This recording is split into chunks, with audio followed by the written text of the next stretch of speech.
Jackie, I've done things that would make even you sick. Invictus. At first all he knew was cold metal on his back and muffled voices. Then he became aware of shuffling footsteps, his shallow breathing, blood rushing in his ears, sweat beading upon his brow. Gradually, this eerie world of sound expanded to blurry figures, pins and needles in his limbs, and louder words, though by no means less garbled. It felt like he was coming off of a heavy anesthetic. That, or one hell of a jinjutsu. As each of those voices grew more distinct, he could hear a man say, "Looks like he's waking up, Warden." Waking up from what? Was his first thought, his mind finally restarting amidst the haze. The last thing he remembered was peace. Memories came rushing back in a monumental wave, momentarily subsuming him in images of the past. Redeeming Obito, crushing Kabuto, obliterating Madara, sealing away Kagaya within himself. Separating the Jubi back into its 9 halves for a second time after the arrogant Uchiha's interference, recreating the 9 Biju once more. Reviving their respective Jinchuriki through use of the Rinnegan. Permitting them the impossible choice of reuniting with their partners or living their lives as normal human beings. Resigning himself to a life with her voice constantly in his head, her power constantly trying to take over his body, claim it as her own. Life devoid of the voice, the incessant whispers of Kurama. Yes, that was what it was called, what he had achieved, hadn't he? Taking a society once feared around the world and repurposing it, new faces, new ideals, new everything. Breathing fresh life into the desiccated husk it had once been, resurrecting it, for the sole purpose of preserving that peace. What was the name of it again? He probed the darkest depths of his mind, seeking, searching, trying to remember it. Akatsuki. 10 years later, his people had happened upon a treasure trove of technology Prothean. As he would soon learn, and not 5 years later, they stumbled their way into the stars. He had been upon one of those very first vessels, and together with his crew, had reached what would later be known as mass relay. But something had gone wrong. Those things arrived. Terrible, horrible creatures pouring out of them.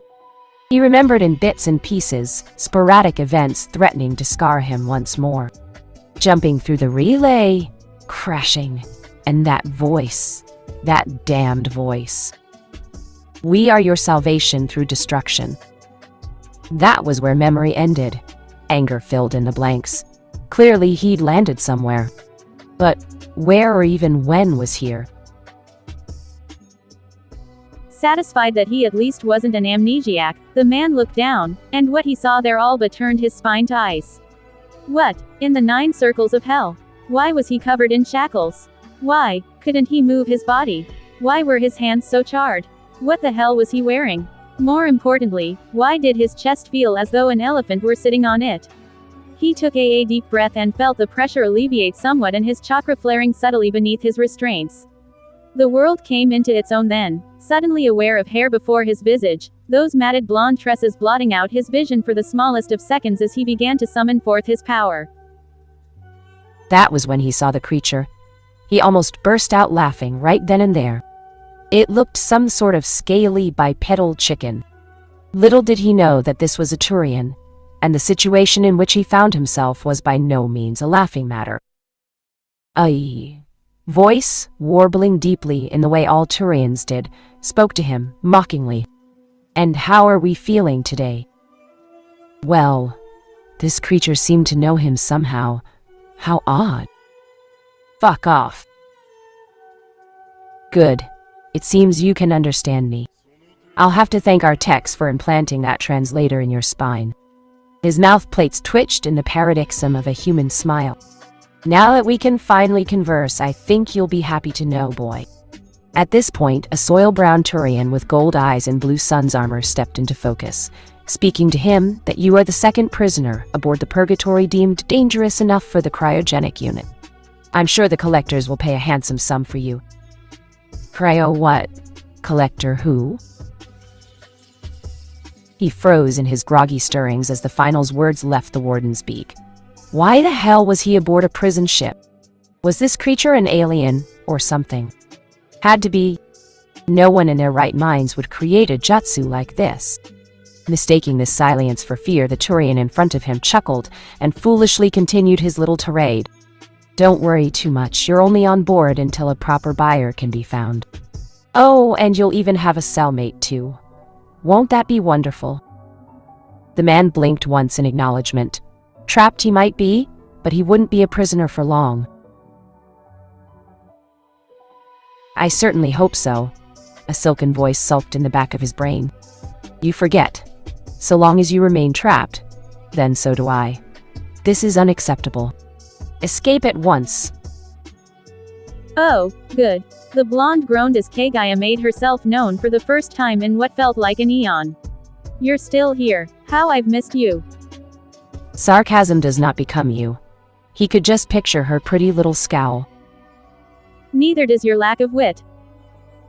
Behind the Turian, who loved to hear himself talk, he could see a large mechanical arm slowly pulling a tube of frosted metal out of the cryo unit. Imagining the type of horrible criminal he would no doubt be sharing a cell with, he was vaguely surprised as the mist cleared to reveal a woman a head shorter than him and covered in tattoos. She looked a handful of years younger than himself and her head was shaved. She started to stir just as he had, but before she became aware of the change in her imprisonment, a collar similar to his own was clamped over her neck. Her eyes shot open as she came to the realization he did when his own collar was applied and a hoarse voice let out a loud stream of vulgar curses. Had he been a green genin still, the man might have blushed at some of them. As it were, he merely arched an eyebrow. The warden snorted next to him and said, "Beautiful, isn't she?" "Fuck you!" she shrieked. Can you believe, the warden continued merrily, that she's been like this since day one? Completely unbreakable. Marvelous. Subject 0. Absolutely marvelous. When he moved to stroke her face, she tried to bite him. My name, the woman hissed, is Jack. I don't care what your name is, the Turian remarked dismissively, dead eyes swiveling towards Naruto. Bind him. With a wave of the Turian's talons, the rack he was strapped to was lifted by the large arm, and shortly brought to the tube. A second's pause passed before the rack was slotted into the tube, mechanical clamps locking it into place. The woman snapped out of her tirade as she realized that he was detained facing her. Full lips quirked down into a scowl. Don't get any funny ideas, fucker. The man raised his eyebrows at her and asked the cliched question, What are you in for? She narrowed her eyes at him, hazel orbs angry and intense. All kinds of shit, you.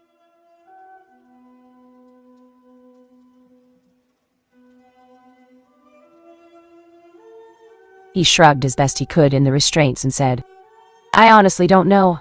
I feel like half my mind is missing. A hoarse laugh leapt from his lips. There it was.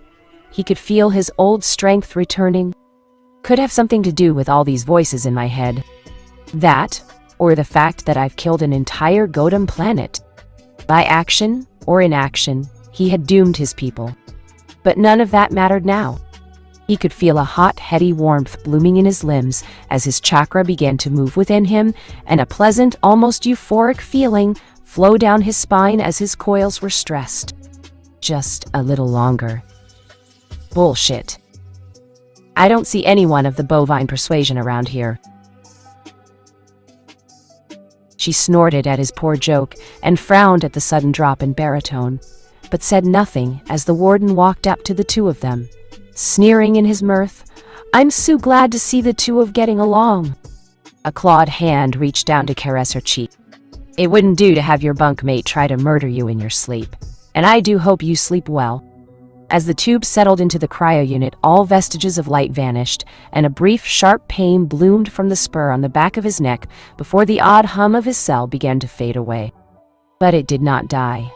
His eyes remained open, his senses alert, if slightly muddled. Deep in the darkness, Naruto smiled. Only one sleeping here will be you, Warden. Grimly, he released the hold of his body, no longer containing the entity he'd worked so hard to restrain. The effect was as immediate as it was terrible. Kagaya's shouts of joy were possibly the most terrifying thing he'd ever heard in all his life. He suppressed a shiver at the cold creeping up on him, the numbing sensation as she took almost complete control of his form. It wasn't his body anymore. Suddenly, it was hers. And the rabbit goddess rejoiced. Finally!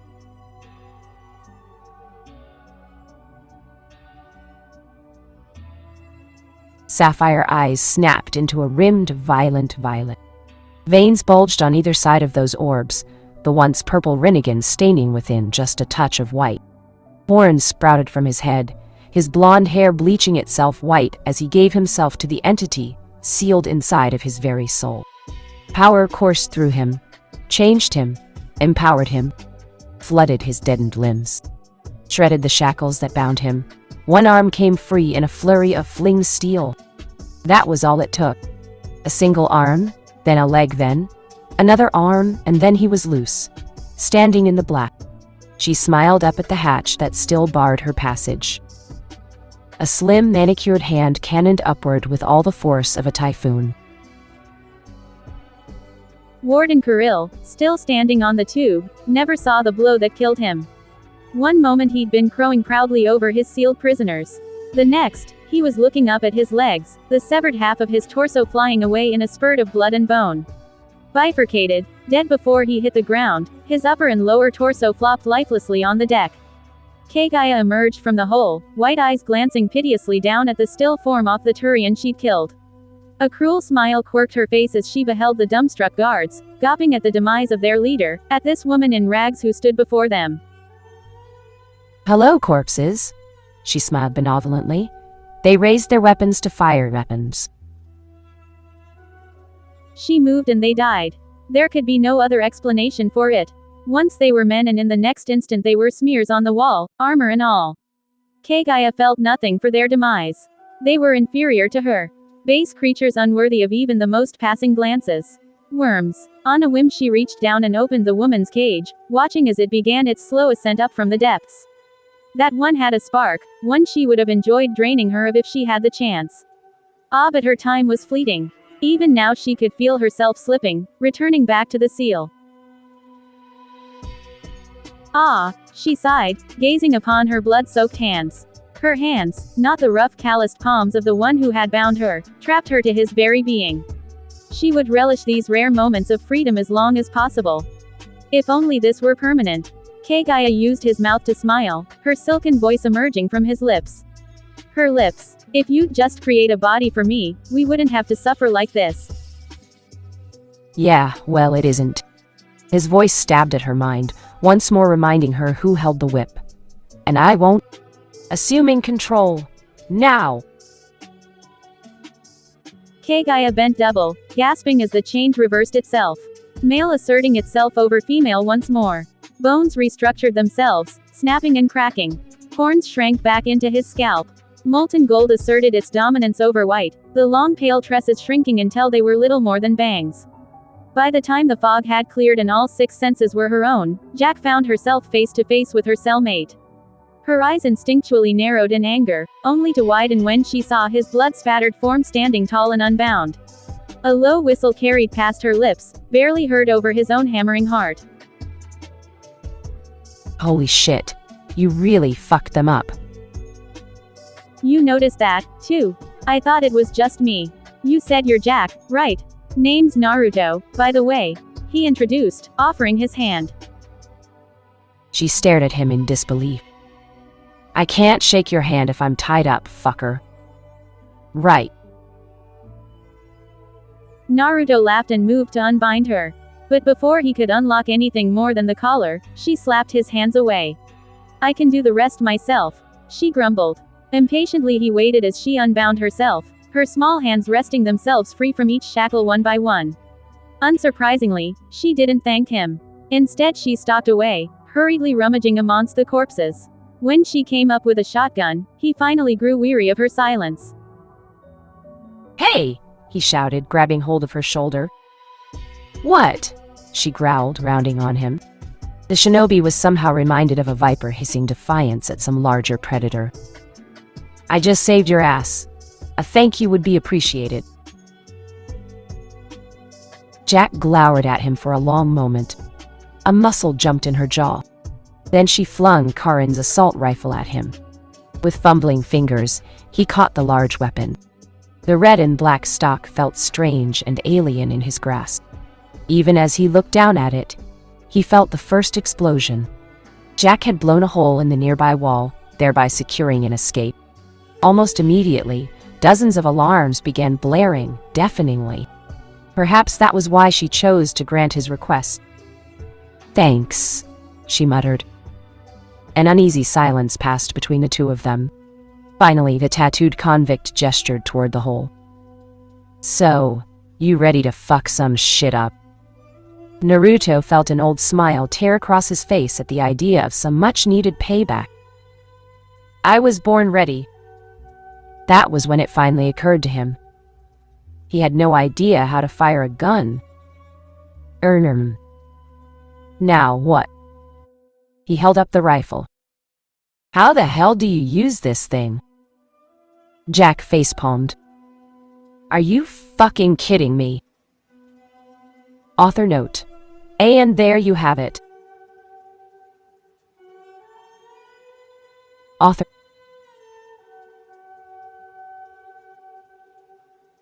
I've watched my world burn. You think I'm afraid of a little murder? Titan.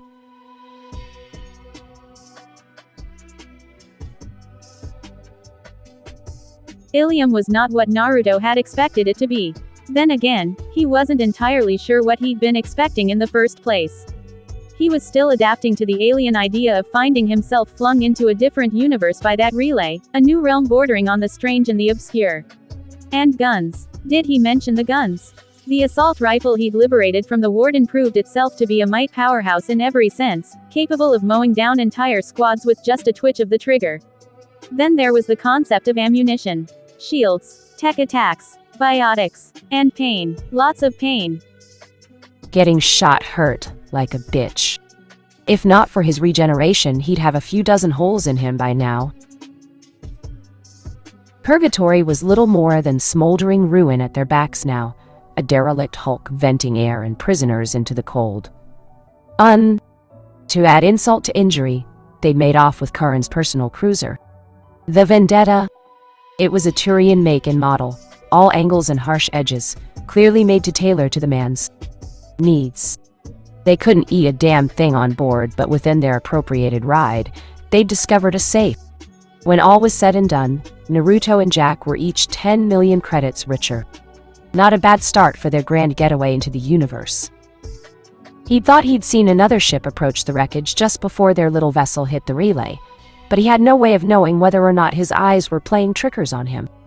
Regardless, he was a foreigner in a very foreign place.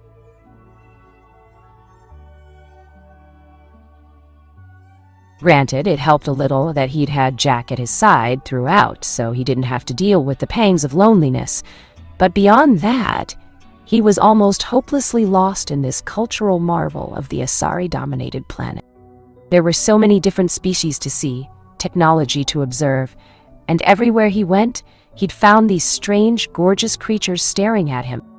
At Jack's behest, he'd procured a pair of pants and a shirt to satisfy his somewhat limited sense of modesty without his new armor. But even so, he felt horribly overdressed as he gazed upon some of the scanty attire of the denizens of the spaceport. Her sudden laugh caught him unawares. In the last 3 days that he'd known Subject Zero, he didn't think her the sort to laugh. It was an odd sound, surprisingly pleasant coming from her lips. Unbidden, his eyes fell a bit, ghosting over the tattoos covering her skin. Her art really was beautiful. The ink itself seemed to shimmer in the fading light of the planet. What kind of scars did all those markings cover? If one looked closely, the faintest outlines of scars could just be seen. "Eyes! Up here, dumbass!" "What?" He blinked, frowning at her in the crowd. She was smirking. "Looks like you've got a bounty on your head." She pointed, a finger direction his attention to a flickering image of himself on a nearby building, his features set in a stern scowl. Apparently, someone had managed to get a picture of him back in Purgatory before they torched the place. Beneath this name and picture was a rather hefty sum. Naruto immediately pressed a button on the seal of his suit at the neck. Almost immediately, the seals of his hard suit adjusted, folding upward to provide the sudden presence of the helm and hiding his face from the world. Handy little upgrade. Then, almost out of he noticed the abbreviations between his name. Titan, huh? His voice was harsh and filtered through the mask. I like the sound of that. 50,000 credits, though. Is that a lot? A lot less than mine, Jack replied smugly. Guess that means they'll grab you first, he joked. He considered elbowing her but decided against it. Jack wasn't big on physical contact. Unless it involved violence, she didn't hesitate to give him a shove. Fucker. You like it, he countered. Roll of the eyes. You like a lot of things, she snorted, changing the subject. Doesn't anything make you angry? Naruto considered it for a moment. He felt anger, of course, but he didn't let it move him. The closest thing he'd felt to it had been when those monstrous synthetics came pouring through the relay. Watching his vessels fall, seeing his planet burn as they bombarded it from orbit. Damn it, they didn't even try to land. Hey, you there. Jack's hand, waving before his face, pulled him back to reality. Miwa? I was asking if anything pissed you off before. Not really, no?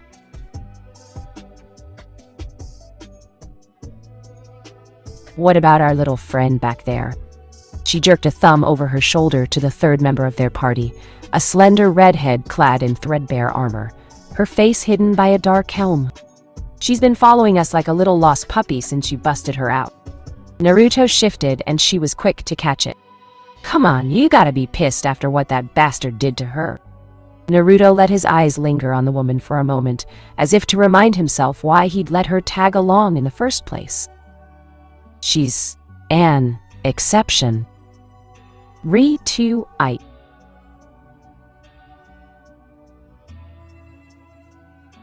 In the hours they'd spent fighting through the prison to freedom, he'd gotten a crash course on life.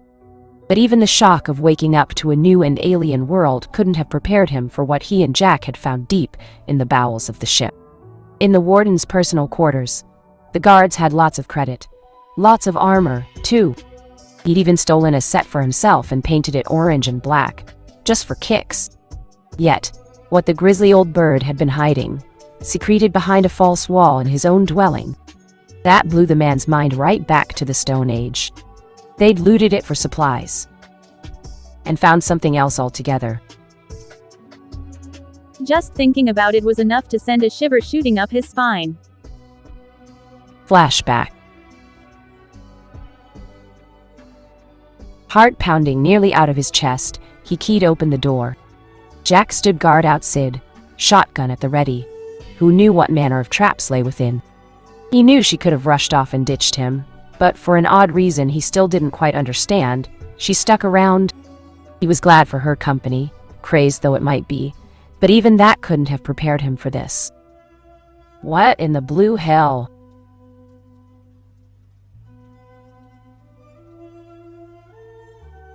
Naruto opened the door and stepped into a refrigerated blast of air. He holstered his weapon, suddenly aware of the chill in the air. He can see his breath, feel it on his skin. A solitary desk and chair sit in the middle of the room. Located only a few feet behind, adjacent to the door itself, is a single, coffin-like pod with a translucent covers, stretching to the back of the room. There are tanks pumping gases and fluids into the pod. The cylinder sits on a vertical beds, tilted forward at about a 20-degree angle. His mind processes this quietly. A datapad sits on the desk in the middle of the room. Naruto walks to it and sets his newly procured helmet down. He picks the datapad up with a trembling hand.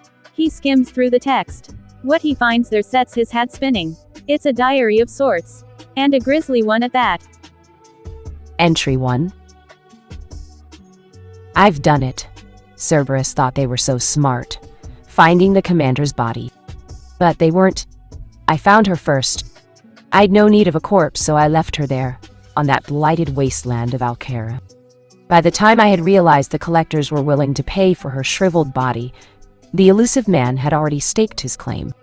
But it doesn't matter. All I needed was a single DNA sample from that maimed corpse. And I have it. She will be perfect for what I have in mind. Entry 2.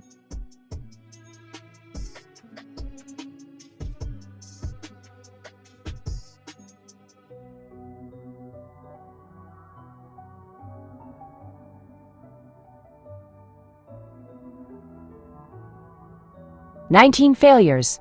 19. I never thought it would be this difficult to clone one damn human. The real shepherd was a biotic, devastatingly effective. The Ezo infusions will make this one twice the one she was. But perhaps they are the reasons the last batch turned out so deformed and insane. But not this one. She's coming along smoothly. No signs of deformity or psychosis. Biotics are off the charts. She'd put even the best of our cabals to shame. The techies have taken to calling her X20. I admit, the name sticks, and with all the tech we're grafting to her, she'll be virtually indestructible." Entry 3. X20 is improving smoothly. Thanks to a vat-grown program, she'll knows how to fight, run, breathe, talk, and kill all from the moment she leaves the tank. Nothing else. Her obedience will be unquestioning. I'll keep her as my own personal bodyguard, maybe a pet. Someone to do my dirty work once I've finally woken her up. But I've just had a thought. They say that the commander is back now, from the dead. Running with Cerberus, no less. Now she's coming here for Jack. Maybe, if we're to sell the real shepherd, I could live like a king. Then there's our more recent guest. He could be worth something too if I gave him to the collectors. Well, it's food for thought, I suppose. Curran. Kagai amused, contemplative within his skull. Seems like someone was experimenting. Yeah, no kidding. So what are you going to do? About what? He frowned. About that. Naruto turned his gaze back to the pod. With mounting dread, he realizes that the pod contained a shape. Human shape. Oh, dear sweet Cammy. Numbly, his fingers find the release catch. It whisks open with a soft hiss, fog steaming forth to blind him. He draws the rifle, trains it on her, expecting an attack. What he finds there causes him to lower it. There is a human contained within a female, naked as the day she was born. She's beautiful. Perfectly formed, she looks at him with intelligence. She is aware, marvelously so. Dark auburn red hair frames a heart-shaped face from which bright green eyes turn to regard him, widening as he points his gun at it in disbelief. It stretches out an arm and utters a raspy mewling sound, pleading with him. No, it speaks to him in a soft voice. It tries to crawl out of the pod, tugging at the tubes holding it down. Naruto feels himself sway on his feet. He barely remembers where he is, aware only of the weakness in his legs. This thing is human. It's alive. It begs. Please. Naruto deliberates. This is a clone, not like his. A living, breathing being of flesh. It lives. Killing it might be a mercy. Or it might not. Does this woman X20 even deserve to live? He considers if a moment, remembering all he said and did as the leader of his people, his planet. Never leaving a man behind, until those things came. Had he changed? No. I won't kill her. He holsters his weapon and instead reaches down for the tubes tied into her arms and legs. His hands fumble at the restraints, hoping that they won't do any permanent damage. I'm going to get you out of here, he says at last. Her eyes glisten with tears. When she speaks again, her voice is stronger, if only slightly. Thank you. You can thank me later. A few tugs and the tubes come free with a wet pop, leaving large gaping holes in her flesh. The woman cries out. He cringes. Then to his amazement, those holes begin to close. This woman, this clone of Shepard, whoever that is, possesses a regeneration factor that rivals his own. She blinks slowly, amazement flickering across her visage. Slowly, carefully, she steps out of the pod, her bare feet stumbling on the cold metal floor. She stumbled and fell, his arms there to steady there. Hey, easy there. Then the door opened. Hey, you find any what the fuck? Naruto started slightly at Jack's shout. X20 jump. But not so much as what came next. Who the hell are you? The convict demanded. She looked at them with those big green eyes, filled with so much confusion. I don't know. End flashback. In the end, they called her Jody Shepard. The clone seemed to like that. Having a name meant she had an identity. She wasn't just some test tube clone, not X20. She didn't need to know she was a clone of perhaps one of the most badass humans to ever have lived, and died if the rumors were to be believed that her face was known halfway across the extranet. And that was just according to Jack. Naruto didn't know a damned thing about this Commander Shepard, only that he felt immensely sorry for the young woman who'd fallen under his care to look after. Where are we going? Naruto started slightly. Jody? He'd nearly forgotten she was there. Bright green eyes met his blue, her head cocked aside quizzically. She'd removed the helmet when he wasn't looking. Willful, this one. So much for the vaunted obedience as espoused by Corinne's datapad. It was like having a sibling one who could rip your head off with a blink. Please, Kaguya scoffed. You've regenerated from worse. Yeah, and it's not something I'm keen on doing again. Naruto. Well, He folded under her inquisitive stare. We're still buying up supplies. After that, who knows? Why the Citadel? Her expression turned stormy and tense. I don't know. It just feels like I should go there. Report to someone or something. She pushed a hand against her head as though fighting off a migraine. Everything's just jumbled up. I can't think straight. Naruto mentally raised an eyebrow. Did she have the memories of the original? Was that even possible? Not in his day and age. Even with the technological advancements his people had made, they hadn't been able to produce an exact duplicate of an individual, not down to the memories. Jack rolled her eyes. Pussy. Jody bristled. Take that back. You gonna make me? Yes. The convict barked a laugh, her eyes shining at the promise of a fight. Well, shit. Look who took their balls out of their purse. Hey! Naruto thrust himself between the two biotics with a growl. That's enough. Both of you. We're in this together. Remember. We've helped each other get out of purgatory. I'm not going to let an argument tear us apart. Not over something like this. Even with his helmet on, he was more than capable of persuading even the most stubborn of individuals.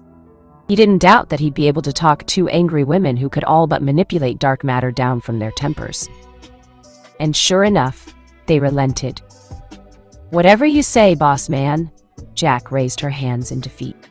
Just don't expect to bail this bitch out of a fight. Jody made a face. Wouldn't want you to.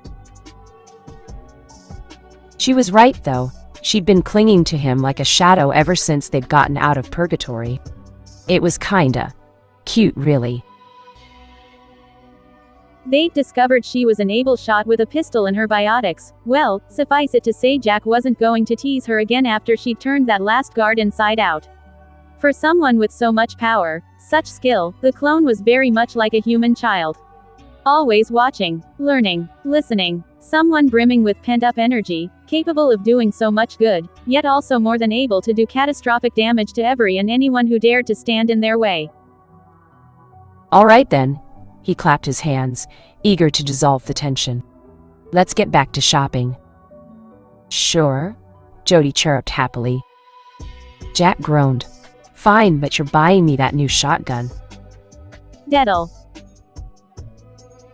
They ended up wandering the market for the next 3 hours, picking up arms, weapons, supplies, and all manner of other things. And food. Definitely food. But to Naruto's dismay, there was no ramen to be found. Not even a single noodle. Oh, they had all manner of exotic dishes he'd never tried before, but there was none of his favorite broth anywhere to be seen. Surely their worlds weren't that different. Yet it seemed they just might be, for stop after his stop, none of his delightful foodstuff was to be found. "Oh, come on," he muttered, helmet folding down into his suit to reveal the extent of his displeasure, blue eyes leering into the hologram as though he could somehow make it manifest. "Why is there no ramen? This is the 5th one."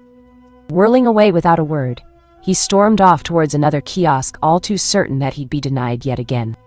Sure enough, he was. "Oh, fuck me. Where is the ramen? I'm starving here." "It's not funny, Jack." Jerking back in the direction of her laughter, he spun. And he slammed headlong into someone. "Sorry," he muttered, cheeks heating up as his hands ghosted somewhere where they shouldn't be.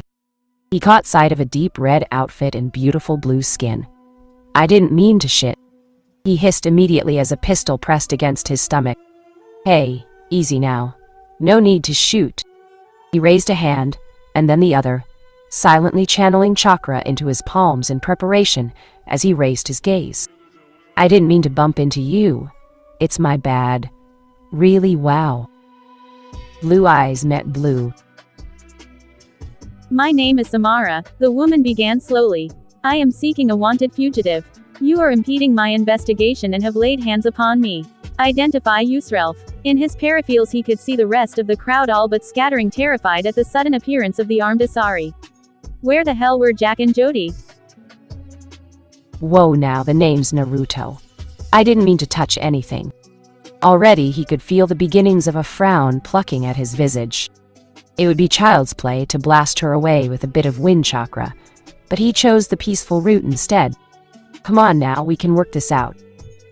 "Be that as it may, your hands did wander." "Fuck!" "Somewhere out of sight," Jack hissed. Naruto swore. "Damn it, why'd you have to run into a Justicar?" No. This definitely wasn't what Naruto had expected of the Asari when he'd first heard of them. Neither was a Justicar. "Yeah," he sighed. "I get that a lot. Look, I'm not trying to pick a fight, wound." "I am. So can we please put the gun away and discuss this like civilized beings?" "Pretty please," with ramen on top. There was a tense moment of silence between them. Finally, the Asari nodded and holstered her pistol. "Very well. Thank you. But I would have you answer me a question first." Sure. Why not?" Samara had lived for countless years, taken innumerable lives, and yet something about her struck him as off.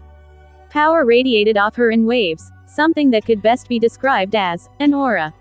There was a presence to her that could only be defined as a subtle sense of regality, as though she were a queen walking among common peasants. Naruto tried not to stare, but some part of him was instinctually stricken by the sight of this warrior standing before him. It was like staring at a goddess.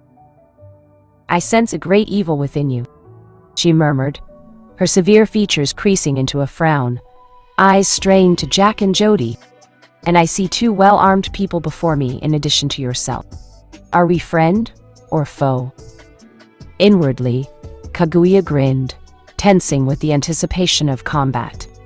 "I'd say foe." "Please say foe." The shinobi grimaced. "That depends on Mary. On whether or not you have any ramen."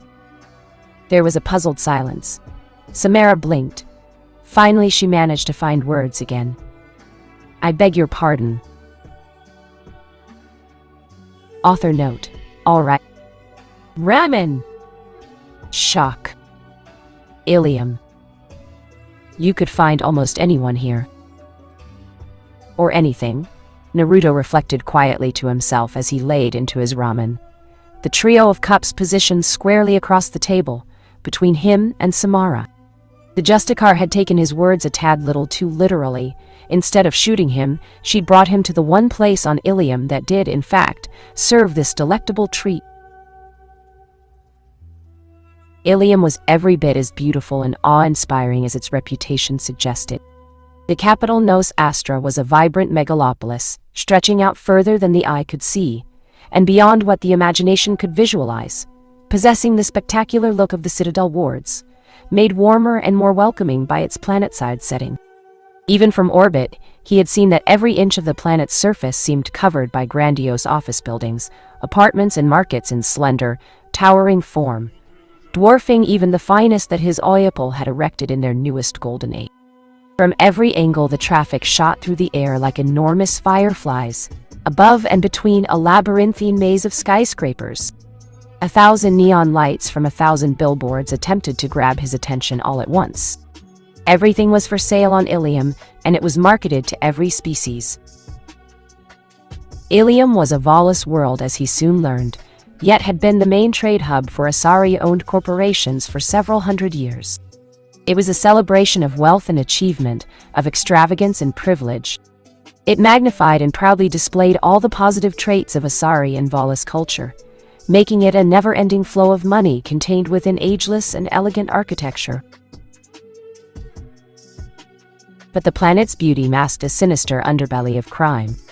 Ruthlessness was the single rule in many places on Ilium, and almost nothing but first-degree murder was outlawed. Jack had spoken of the planet only once, calling parts of it Omega with better shoes.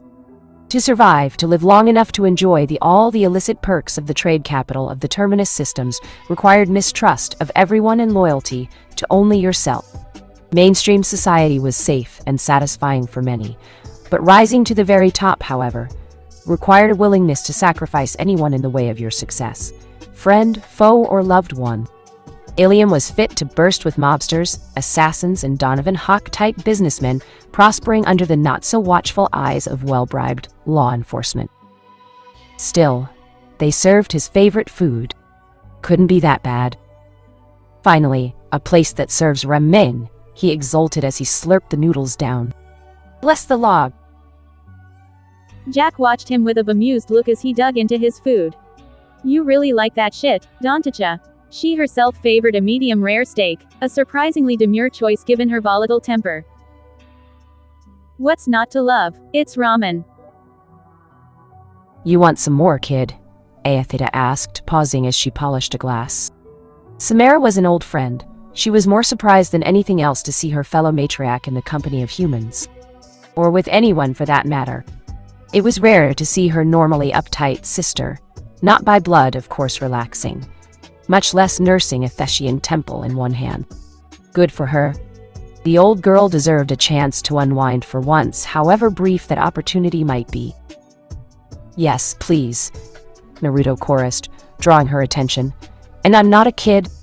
He was 27 years old for sakes. The elder Asari smirked. Most humans are to me. Bah. Naruto stuck out his tongue in childish defiance, indirectly proving her point. What's ramen? Jody asked, her green eyes observing one of the cups, with an almost childlike curiosity. She'd ordered some Asari dish, but had left it most untouched once Naruto had started espousing the values of what was apparently his favorite food.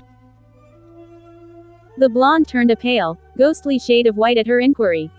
What, you mean to tell me you haven't heard, haven't tasted of the goodness that is ramen? The soldier shook her head mutely, the motion sending her scarlet tresses swaying side to side. No. Is it really that good? It's the best. Here, try some. Without pausing to think of the ramifications, he plucked some of it up with his chopsticks and offered it to her. The clone blinked, momentarily baffled. Then, without further hesitation, she leaned forward and closed her mouth around the twin sticks, pulling away seconds later. There was a small slurping sound as she lapped up the noodly broth. From her own secluded spot, Jack realized their hands were suddenly locked together in a tight grip. The blonde withdrew as if touching fire. Jody slipped her guilty hand under the table, and they both took a step apart. There was a brief moment of silence. The clone nodded once, swallowing quickly. Good. Just like that, the mood was restored. Told ya? Jack's eyebrows rose in scorn. Shit, she groused. You don't have to spoon-feed her.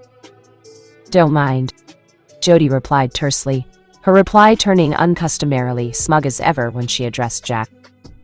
Yeah, I'm sure you don't, the convict spat back. You're like a little lost puppy, lapping up whatever treats he gives you. Jody's face flushed in anger. Am not. R2, princess. You? This young woman, Samara thought to herself, bore a striking resemblance to Commander Shepard. There were few flaws, of course, to be sure, mostly cosmetic.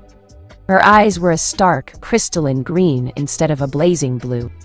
That heart-shaped face bore a smattering of freckles near the brow of her nose, whereas the first human Spectre certainly had none, and her hair was a little longer than Alliance regulation would normally allow, spilling down just above her shoulders in a curtain of scarlet. Beyond that, one would be hard-pressed to tell the difference. Even the voice was the same. Not a sister, then. No familiar relation, either. Unless... clone. The realization, shocking for some, merely puzzled the Justicar. Clones weren't uncommon in this day and age, but neither were they widespread. One could not copy memories onto another template without massive implantation or somesick, and this young woman bore no such signs of scars. So what was a relatively unaltered clone of the commander doing up and about? In the company of these two, no less. Most curious, she certainly didn't seem malicious enough to have orchestrated it herself. She could have chosen to pursue the matter further had Naruto not chosen that moment to step in and break up their argument. What, do you want me to feed you too? He offered to Jack. The tattooed biotic sputtered indignantly as he held the chopsticks, now fresh with ramen, towards her.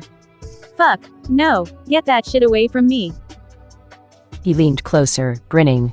Your mouth says no, but your eyes. Naruto, I swear to God.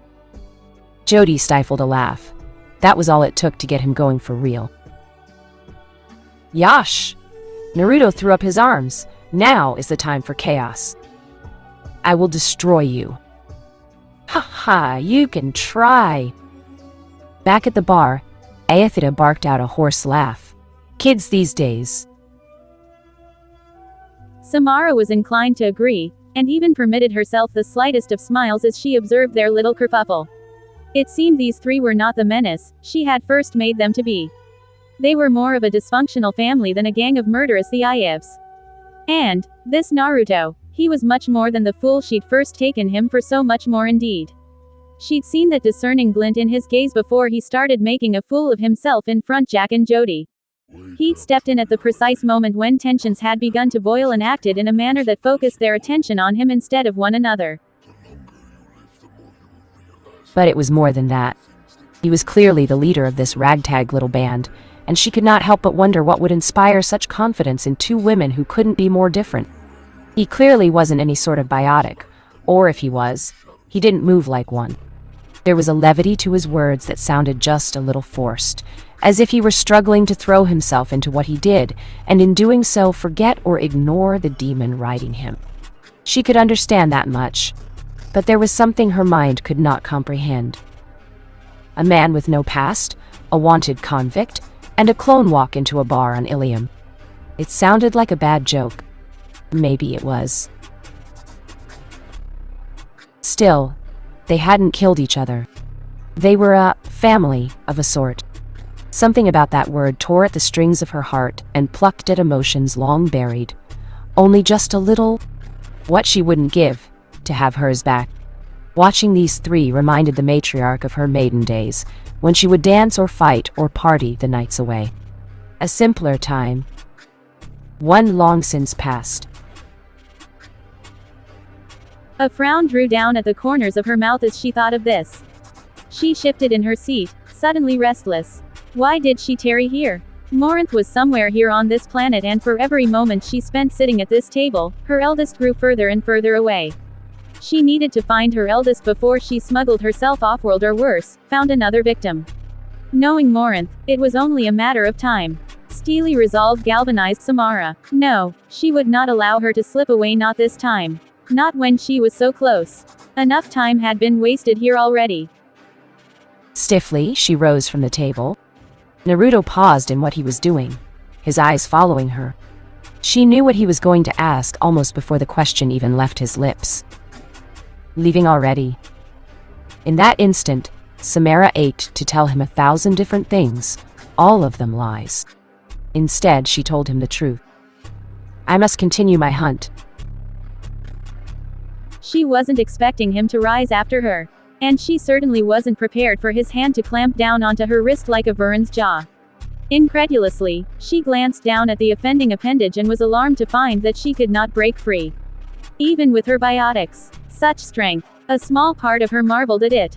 The rest of her became distinctly uncomfortable. Out of the corner of her eye she was aware of the clone, all but watching her like a hawk, ready to move if she tried to hurt the blonde. Devoted, this one. Release me, she said. Hey now, wait, just a second. His tone was placating, soothing. This fugitive of yours, just how do you plan to find her? Behind them, Jack groaned. Here we fucking go again. By whatever means necessary, Samara answered, tacitly ignoring her fellow biotic. A thought occurred to her, then. I must stop her before she kills again. He ice blue eyes strayed down to the hand still locked onto her wrist. Will you attempt to stop me? Remarkably, he let go. You treated me to Rimen. All she got was a shrug. And you're hunting a murderer. Can't be all that bad. Simplistic view. The words escaped her mouth before she could think to take them back.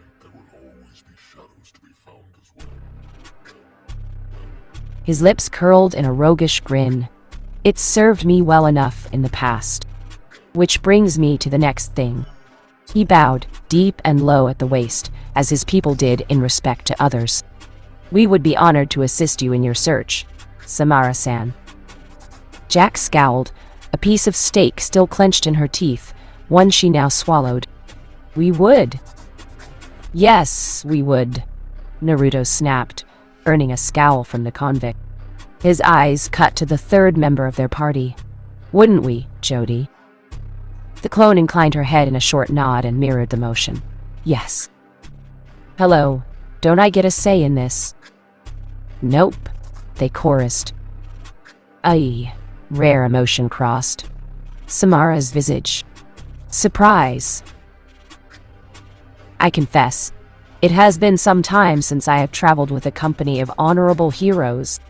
She admitted, I normally work alone. There was a peace that came with loneliness. A solitude that allowed her to remain focused, fixated on her target and nothing else. To work with others promised only distraction, yet surely they could help her in her task. Well, I can't vouch for Jack. Hey! But Jody and I are pretty honorable. Something an old friend told me, Naruto said. He stepped out into the downpour, and his scalp was instantly drenched. Curse the darkness all you like, but you'd better pack a fucking flamethrower. He gave a short, rough laugh, and turned back to his console. Ah, but that's the thing. I'm a shinobi, and a shinobi is a tool. A hammer can degrade, a hammer can decay, but, hell, it can still be repaired, it can still improve. If you throw it away the minute it starts to show wear, then you might as well throw away all the good it can do as well. The pain in his head had sharpened to the point of a needle, but it was good pain, bright and clear, hard and clean, like a blade of transparent aluminium running gently across his mind, and suddenly everything was wonderfully, lucidly clear. Hey, how bad can it be? Bad? Very bad. Naruto was no stranger to gunfights by this point, but even he was prepared for the raw ferocity with which Eclipse mercenaries fought. He'd fought Turians and Batarians and even some humans on Purgatory, but Asari were vicious when it came to close-quarters combat. The girls had their biotics and berries, of course, but all he had was his assault rifle, a mediocre shield generator, and his own skills. Not to mention Kaguya, but using her would have been overkill against a few alien women. Vicious little things. His arms pumped and strained wildly as he grappled with a huntress, his chakra-honed hands struggling to find purchase on her slim frame. She spat curses and profanities at him, their harsh words dully ignored as he struck out at her time and Timj again.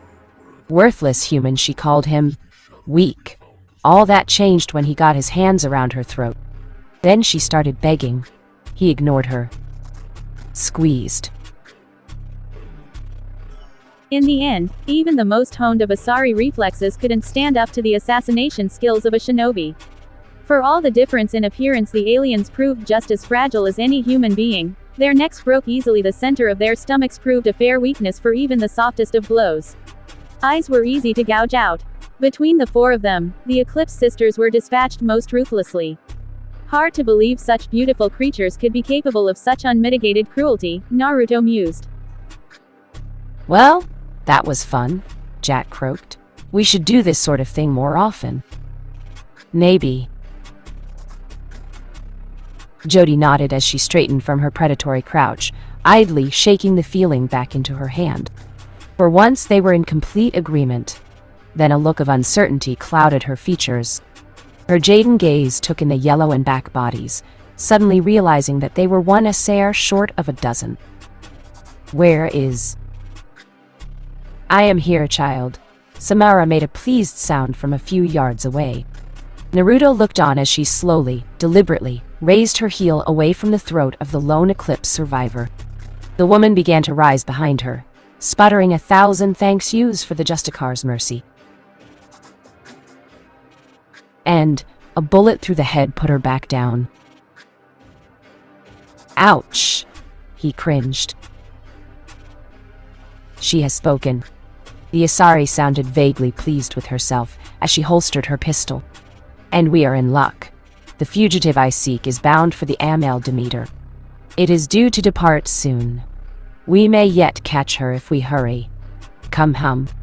Without another word, she turned and strode away, leaving them to follow. Jody and Jack trailed after in their wake.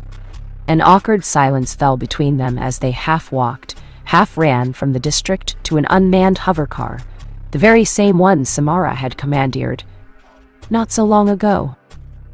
So, that's it? Yes. Guess we'd better book it then. She sank seamlessly into the driver's seat and he did the same with the passenger. Jack and Jody crammed into the back and the doors closed. Samara gunned the engine. With a soft whine its repulsors caught and in an instant they were off, shooting through the skylanes of Ilium. Her eyes caught his, held them. It felt like she was staring into the well of his soul, silently contemplating whether to speak to him or put a cold piece of lead in the back of his head. He wondered if he could get to her before she pulled the trigger. I owe you my thanks, Naruto, she said at last, her admittance diffusing the tension. When I came to this planet, I did not believe I would be working with others. You have proven yourself capable. Her words made him flush slightly. He'd always been big on praise, even as he grew older. That it was coming from an Asari matriarch did little to ebb the pride he felt swelling in his chest. Gee, thanks, I think. Jack snorted in the back seat. Don't look now. But I think we're here. All eyes shifted towards the cargo bay rapidly approach. According to the Eclipse Merc, the Demeter was to dock here, smuggling out illegal goods, and in this case, a wanted murderer. It made little difference to him in any case. Anyone who delighted in ending lives needed to be dealt with. Immediately. Quickly they disembarked from the shuttle, making for the nearest door. The area was practically swarming with Eclipse. Also problematic. Before they could do either, however, the doors whooshed open before them. Naruto froze. A woman, a Turian, and... what kind of self-respecting human woman wore a catsuit in this day and age? Might as well just have the girls bouncing in the breeze. And were those heels? In combat, bloodily ridiculous.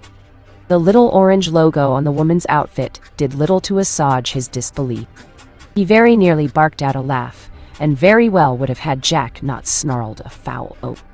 It was a simple word, one he didn't know or understand. Cerberus?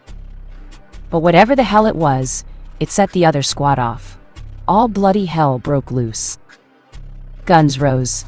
Safeties clicked to the off setting. Biotics flared. Samara looked ready to flay someone with her mind. Stand aside. You first! Jody growled behind her helmet. I'll make you! Whoa, whoa, whoa! Naruto shouted, trying to preserve at least a modicum of calm. Easy, people. What came next didn't help any. Subject 0. The catsuit woman spoke with an accent one he couldn't place, her perfect brow drawing up in surprise. What the bloody hell are you doing here? The convict hissed at her, a viper cornered by a larger predator and ready to bite. My name is Jack, you Cerberus bitch. Look, Commander, they've got the Just CR with them. The Turian murmured. Ideas? Great, he grumbled. More small fry. The harsh click of a loaded gun filled his ears. There was a silence, as though the trio were wondering whether they were friend or foe. Naruto sighed. What, did we miss the party or something? Mind putting those guns away? One wisecrack won, and a single glance at his mercenary armor instantly made him foe in their eyes. Now he had a freaking shotgun pointed at his face. Well, that escalated quickly. So you're the one sabotaging our mission. The leader, a woman whose face remained sheltered behind an N7 helmet, growled out. She sounded absolutely livid, her voice vibrating with barely controlled anger. Just who the hell do you think you are? Do you have any idea what's at stake here? Well, the name's Naruto. I love ramen, noodles, broth. And I have idea what you're talking about. Okay, hotshot. Any last words? Violence it was, then. Just one. He sighed, raising his hands. Why such a big shotgun? His lips twitched as she stilled, trying to compensate for something. Jack snickered softly. But wait, you're a woman, so. Her only response was a furious shriek. Naruto twisted aside, feeling a warm fist shoot across his face as her shotgun discharged. The bullets shooting past his whiskered cheek with less than an inch to spar. Then he was focused on twirling out of the way, his skin standing on end as a powerful biotic shockwave shot past him and caromed into a series of crates. In the same instant, Jack and Jody struck together as one, a concussive wave of biotic force all but flattening the Turian and human woman to the ground. They'd live, hopefully. In the corner of his eye, he saw the N7 woman drawing a bead on him again. Without thinking, he instinctually thrust a fist forwards, a column of air pistoning out from his outstretched hand. Unprepared for this unseen assault, the human woman didn't have time to brace herself. She could only cry out as a wall of wind picked her up and slammed her into the nearest wall with all the force of a small atom bomb. The impact knocked her helmet askew, free-sending dark red hair glistening in the fading light of the citadel. She glared at him, her bright eyes shining blearily in the dark, boring into his own. Then she slumed, spieling, taking her. Blue eyes bulged. Her face. It was Jody's face. Shh, Jack muttered. Is that? Yeah. Jody removed her helmet. Her complexion was positively pallid. Why does she look like me? They were looking at Commander Jane Shepard, formerly of the Alliance Navy. And he'd just knocked her out. Ah, balls. Don't worry, I have an idea. And that is... Grabbing Jody by the arm, he turned and bolted. We run like hell. Bang. You're dead. Chase. Running like hell didn't work very well. Ordinarily it would have, but when one considered that there were several squads of Eclipse standing between them and their target, things became problematic. They ended up having to slog through company after Merc Company, guns ablazing, biotics and chakra flaring, their weapons devouring clip after thermal clip and spitting what remained as empty refuse out the chamber, ever eager to consume more. No words were exchanged between the four of them. Only death. Naruto didn't like it. He didn't like it at all. Apparently these squads viewed them as nothing less than dire threats to their objective, because the insufferable bastards fought to the last man. Or perhaps there was something more dire at work here. The last one he'd shot bore a crazed look in his eye, dying with the name, Morinth, whispered on his bleeding lips. Samara had become tense after that, her already icy countenance turning positively frigid by comparison. She was keeping something from him. He knew it. He'd asked. But whatever it was, she wasn't telling him. The silence hurt.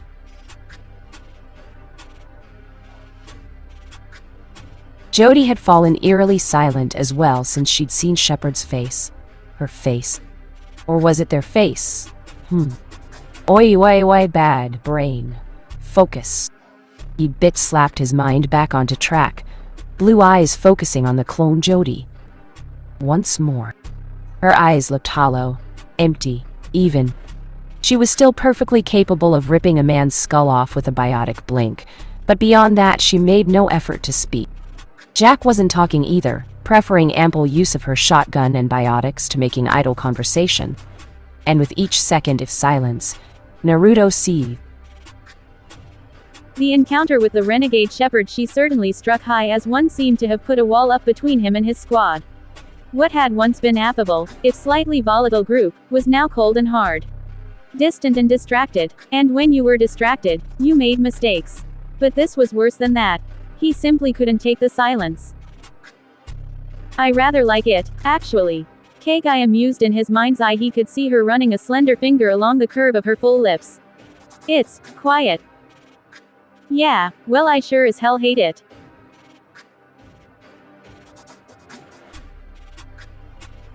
By the time they'd cut a swath through them and reached what he prayed was the final elevator, the tension had become unbearable. He ached to speak with someone. Anyone. To dissolve this nameless tension that had sprung up between them. In the end, Naruto waited until they were all firmly within the elevator before he made his move, impatiently biding his time. They passed several floors in a rush. Then he finally deemed it was time to talk. All right, enough? The three women started in surprise, staggering now at his hand smashed into the emergency stop, grinding the elevator a violent halt. Naruto, what are you? You, he began, rounding on Samara, are going to me what the deal with this criminal is, now? Or so help me God, I will sabotage this elevator like nothing you've ever seen. His words resonated through the confines of the tiny cabin that was their momentary coffin. No more stabs in the dark, answers, now? Hearing those words, staring into those milky white eyes, cagoosed an interesting reaction, the Justicar. She flinched. The Asari paused, her mouth working as though she'd just tasted something incredibly foul. She actually seemed to be at a loss for words when faced with those blazing white eyes. That is Morinth. She is my eldest daughter. An Ardat Yakshi. I will not ask if you know what that means, only that she is an incredibly dangerous woman and must be stopped at all costs. She corrupts her victims, seduces them, sways them until they are nothing more than puppets to her will. And when they melt, she consumes them, burning out their nervous system and growing stronger from it. The words had come in a rush, and now, they ended. Naruto blinked. Shit! I didn't know it was that bad. Part of him was tempted to apologize, but he knew in his heart that no words would ever change the pain. This is difficult for me to discuss. I am sorry if my silence offended. Was that so hard? His gaze settled on Jack. Don't you go all psychoanalyzing on me, buddy. The convict hissed, her voice caught trapped somewhere between a snarl and a growl. But, yeah, I've got beef with Cerberus. Bastards tortured and drugged me when I was a kid. That's all you need to know. I see 'em. I kill 'em. Simple as that. And when I find the ones that did this to me, those dark eyes narrowed hatefully, shining with foul purpose. The galaxy's gonna be missing some really nasty people. Got a problem with that? Naruto recalled the squad they'd wasted. The woman in the cat suite, that icon. Shepherd. She was with this Cerberus organization, a group that performed experiments on kids. Any respect he might have had for the woman evaporated in an instant. Jack wanted to kill a few of those bastards. He'd hold them down while she pulled the trigger. I'm surprisingly all right with that. Well, shit. She actually sounded surprised to hear those words, the Mass Effect field engulfing her hand having all but vanished by now. Maybe I won't tear you a new one after all. Finally, his attention fell to Jody. Her silence was perhaps the most painful of all. He didn't need the Baikugan to see the tension in her shoulders, the way she nervously chewed at her lower lip as his eyes settled upon her. Just looking at her reminded him of a kicked puppy. Poor thing. Jody didn't know what was going on, didn't understand, and how could she? Someone was wearing her face. She didn't know that it was the other way around, that she was an incredibly powerful clone who, through means Naruto himself didn't quite understand, appeared to most, if not all, the memories of the original. Jody didn't know any of that. If anything, she looked like she needed a hug, but he doubted she'd react all that well to physical affection right now. And as for you... His voice softened as he beheld her. You are your own person. Hey. She tried to turn away, to which he cupped her cheek and turned her face back to him. Listen to me. You're you, Jody. No matter what anyone else says, or what we found you in that old pod or anything else. You have thoughts, feelings, emotions. You think you're real. You exist. Those thoughts, those feelings, they belong to you. Nothing can take them away, not in a million years. And if anyone tries, I'll cut their balls off and sell them to a Krogan. He finished, making his voice as intimidating as he could possibly hope it to be. It worked.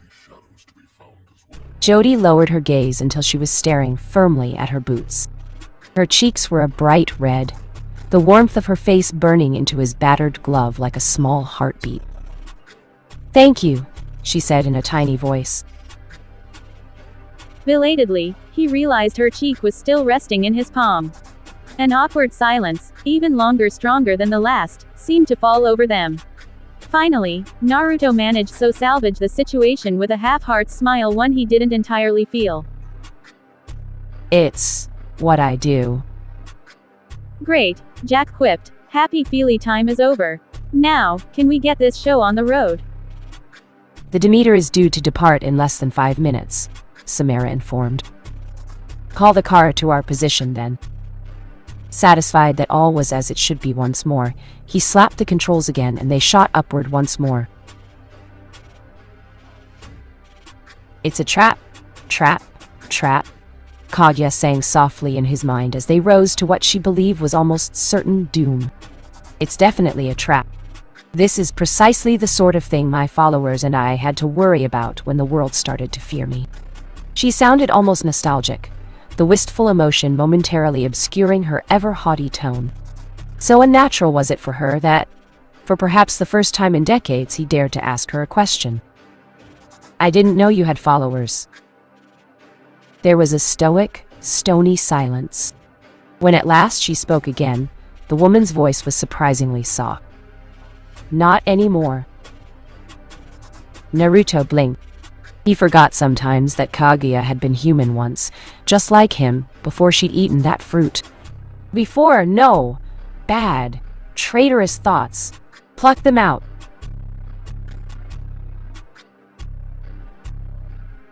The basic electronic display over the elevator suddenly chimed, indicating the floor they'd reach was the one they'd sought. Lit up in a bright 25, with a quiet ding. Naruto pushed himself away from the wall and stepped in front of the doors, waiting for them to open as the rabbit goddess's voice, blaring inside his head, roared into its third chorus. Called it? They opened. 7 armored Eclipse soldiers and an Asari stood just outside, doubtlessly waiting for the doors to open, and, although he couldn't see their eyes within their helmets, he had no doubt whatsoever that they were all staring at him. The look on the blue alien's face, however, was decidedly mixed. Shock came first, then suspicion, followed by something pure murder. She yanked, pulling someone out of sight towards her. His eyes tracked with the motion, realizing right away that the situation had become complicated.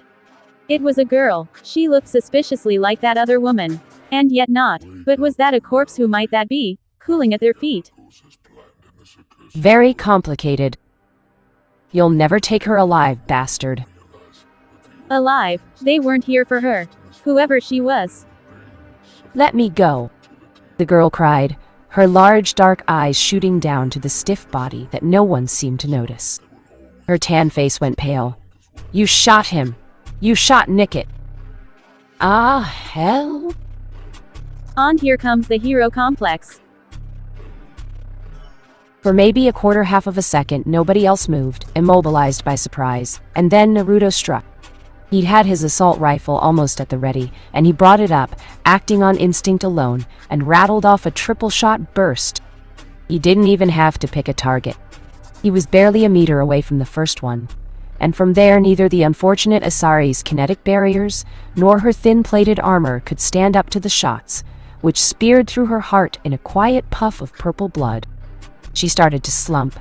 And then the world unfroze and her companions started to bring their own guns up. But Naruto was still moving. Neither side had been expecting this, but Naruto had reacted fastest. And he was already on their leader. Behind him, he heard Jack's shotgun snarl. Jody's twin pistols barked out their own retort, to which the deadly thrum of Samara's biotics answered. Men and women were dying all around him, but he only had eyes for the captive. Captain Anyala didn't even have time to blink before Naruto slammed into her, knocked the human woman out of the way and rammed his own pistol up under the Asari's chin. Then he fired. Bang! Death! Bits of gray matter and purple flesh spattered the docking bay, a slick lining of violet gore splashing into his face. He wiped it away with an armored hand. Oriana whimpered, hugging her knees. Oh my god, you! And she! Naruto barely heard her. He spun, half expecting to find a bullet in his back, only to realize that the remaining mercenaries had already been scoped and dropped by his allies. Swiftly, the pale ghost of a smile lit his face at the realization. He loved these girls. Oh. Shut up! It's a figure of speech. What are we doing with Miss Crybaby over here? Jack gestured with her shotgun toward the still quivering hostage, muttering nonsensically to herself. Naruto sighed. He was getting too old for this shit. Really, he was. Out of the corner of an eye, he watched Jody come forward, laying a comforting hand on the younger girl's shoulder. That clinched it. She's coming with us. Ha! Those words were suddenly drowned out by the roaring wash of an engine, punctuated as a large sky car descended from the nearby lot, a matte iron gray, paint marring its otherwise yellow and black hull. Ugly little thing. Out of the corner of his eye saw what looked like a tiny glint of metal in his eye. A necklace, a locket really, had been draped across one of the nearby containers. Someone was probably missing that thing, he mused. Without thinking the matter over further, he snatched it up. I have secured the captain's car. Samara called, holding her stomach. When had she been shot? Weakly, as though she were afraid its contents might come spilling out. Beneath the limp limb he could see a coat of Medigel, already working to clot the wound. We must make haste. The Demeter has already departed. She limped into the back seats and Jody came barreling in after her, dragging a still shocked Oriana by an arm. Jack slammed into the driver's seat without hesitation. Naruto slipped into the passenger seat. Go, go, go! Then, almost mercifully, it started to rain. Somehow, Kagaya took a dry humor in it. Let there be rain. Oh, shut up, Naruto groused as they lifted off. And all bloody hell broke loose. Eclipse! Why is it always sodding Eclipse? Hit shit shit shit shit shit shit. Jack was shouting, the car weaving wildly to and fro as she fought for control. Most of the right front side of the car had gone, ripped away by the main impact of the missile, leaving a smoking hole that looked out on the Ilium starline. The right-hand door had gone too, leaving the whole side open to the air. Jody was clinging to the seat for dear life, her eyes shut in thinly veiled concentration. As a Saccade rocket hit the biotic barrier she'd erected around their car, that concentration faltered. Oriana yelped and tried once more to curl into a fetal position between the two women. She'd recovered enough sense to realize she was in danger, but also enough to sass her rescuers, much to their intense annoyance. Somebody get me off this thing, she cried. I wanna get off. Yeah, and I want a Star Cruiser. Not gonna happen, sweet cheeks. Jack! What? Somebody's gotta be the honest one. Naruto growled. Samara, help Jody. Without waiting for the wounded Asari's reply, he slapped the front seat with his good hand. Jack, up, now. Fuck you, I'm driving. Have you ever driven something like this? Just avoid the goddamned missiles. Fine, fuck you very much. As the tattooed convict kicked the car up a few gears and sped off, another missile, a gleaming blue ball of light shedding layers like an onion, whipped past barely 5 feet away on the right with a roar. And on top of it all, his mouth had started to bleed again. The AML Demeter was less than a foot ahead of them, the distance shrinking fast. The killer Morinth was just inside. Close enough to touch. Enough to reach. If someone did something really, incredibly stupid. He risked a glance over at Jody. Her nose was bleeding, eyes quivering with strain as she fought to keep the barrier up. Samara wouldn't be going anywhere with that wound. Jack was still driving. No way in hell was Oriana up to something like this. Which left him. Swearing, he slapped the hatch and peeked out what was left of the passenger door. Wind lashed at his face, nearly ripping him clear out of the air car. Jack shouted at him over the gale and tried to pull him back into the car. He shook her off, a subtle sheen of chakra engulfing his legs. She noticed. What the hell are you doing? What does it look like I'm doing, woman? He snapped back, roaring over the storm. Like. Just fucking drive. Incredibly, she complied. With that, he leaned out once more and steadied himself. Kaguya took one look down with his eyes and gave a fearful shriek. Don't you dare! Oh shit! Jody suddenly yelped, and Naruto's head jerked up reflexively at the noise. The clone was breathing hard enough to hear over the comm link. Barrier's gone. Sure enough it was. The subtle veneer that had once coated the car seemed to sputter and die before his very eyes, depriving them of the much-valued protection. With him leaning out the door, Naruto could think of only one appropriate phrase to describe this situation in that moment. Fuck my life. Then he leaned out of the opening, tensed his body, and jumped.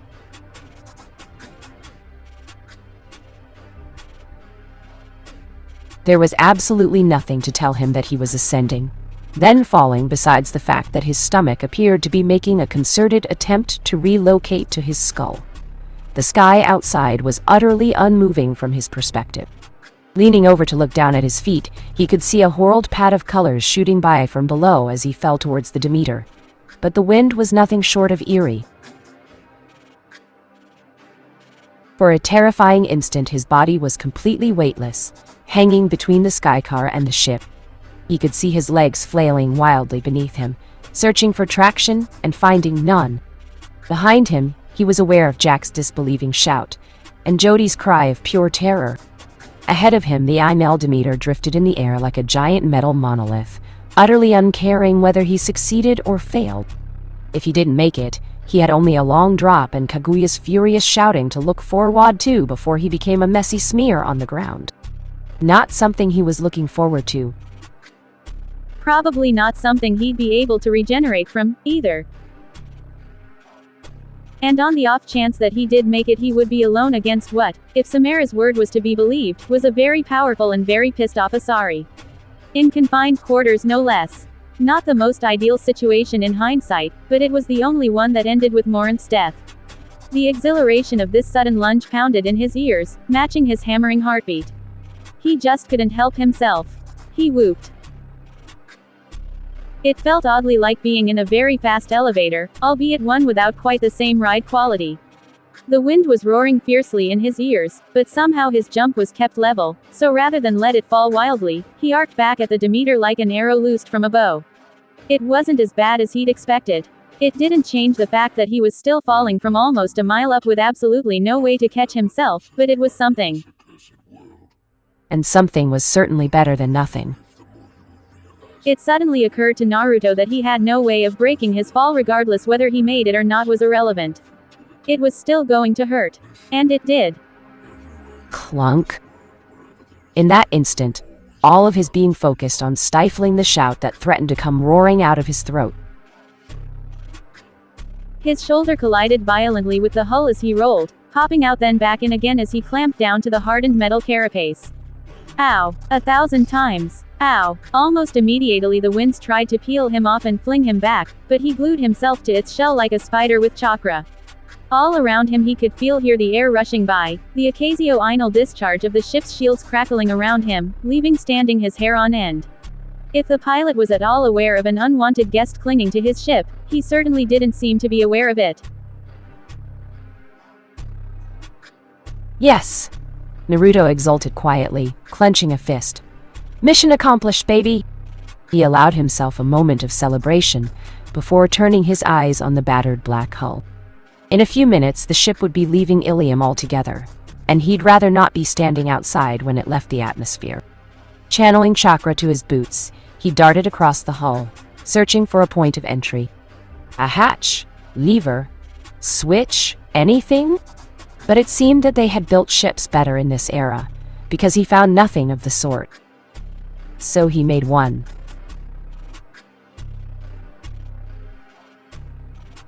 Fingers drew back and formed a point. Nails grew long and sharpened, piercing through his gloves. The flesh of his right arm bleaching a chalky white, the color of Kagaya's skin beneath his armor.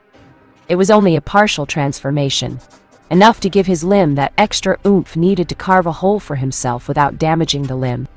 He didn't have time to wait for regeneration, not if this enemy was truly as deadly as Samara had claimed her to be. He couldn't afford any weakness.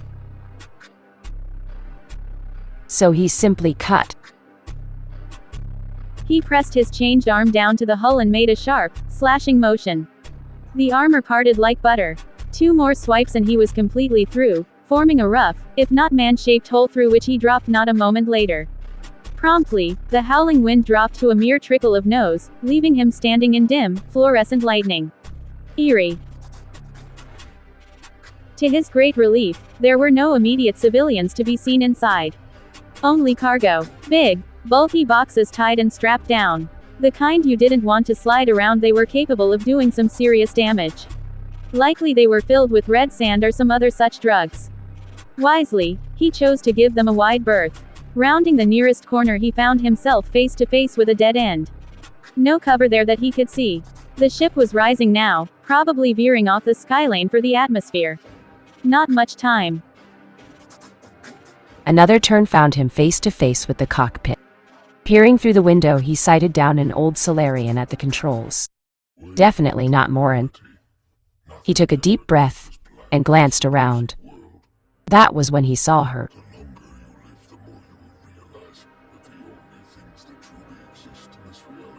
A single Asari, leaning against the nearby wall, one that hadn't been there before. She looked exactly like Samara. So much so that he almost hesitated. Time stood still. She looked as surprised to see him as he was her, but there were no weapons to be seen on her body, nor this slick, skin-tight body stocking that seemed to fit her like a glove. Gah, focus, man. She moved, and he had a bead on her before a second step could be taken. It didn't faze her. "Hello, stranger," she said, somehow making the word sound like a purr. She was wholly at ease, utterly unflinching in the face of almost certain death, staring down the barrel of a gun. The name's Morinth. To what do I owe the pleasure? Her every word radiated a subtle vibe and ease that permeated the very air they breathed. Something was wrong. Naruto followed her warily, watched her every movement with his eyes. His senses screamed that she was not to be trusted, that he needed to end her. Here, now. Yet surely it couldn't hurt to hear her out. No. Blink and a subtle nudge from Kaguya was all it took to shove the Asari's influence away. Get out of my head, he hissed, raising his rifle once more. I'm here to kill you. Nothing more, nothing less. Is that what my mother told you? Those full lips quirked in a petulant pout. That I'm a monster. Yes. Pity. Then she speared him in a biotic charge before he could blink. The air rushed out of his lungs in a mighty whoosh. Power, momentum, velocity, all these things and more added up to send him hurling through the cockpit, smashing down against door and driver both. Pretty sure that killed the Solarian. Before he could rise, she was on him, her hands locking around his face. His knee shot up, smashing into his stomach with enough force to smash her back up against the ceiling. But incredibly, she held on. Blue eyes blazed black. Something stabbed into his... The air rushed out of his lungs in a mighty whoosh. Power, momentum, velocity. All these things and more added up to send him hurling through the cockpit, smashing down against door and driver both. Pretty sure that killed the Solarian. Before he could rise, she was on him, her hands locking around his face. His knee shot up, smashing into his stomach with enough force to smash her back up against the ceiling. He thought that would do it, but incredibly, she held on. Blue eyes blazed black. Something stabbed into his mind. Naruto snarled. You're mine now. She wasn't expecting him to laugh. You think you're a monster? Blue eyes flashed white, veins bulging on either side of his visage. You think to make me burn? Foolish creature. I am the Inferno. I am your death. The hunter became the hunted. This being, this thing, this presence, it defied all logic. Any attempts on her part to define the enormity of the existence before her would have been fruitless. Older than time itself, she was but a speck before her, could no sooner quantify who or what or why it was, only that it existed, and there was nothing she could do, and oh goddess, what had she done?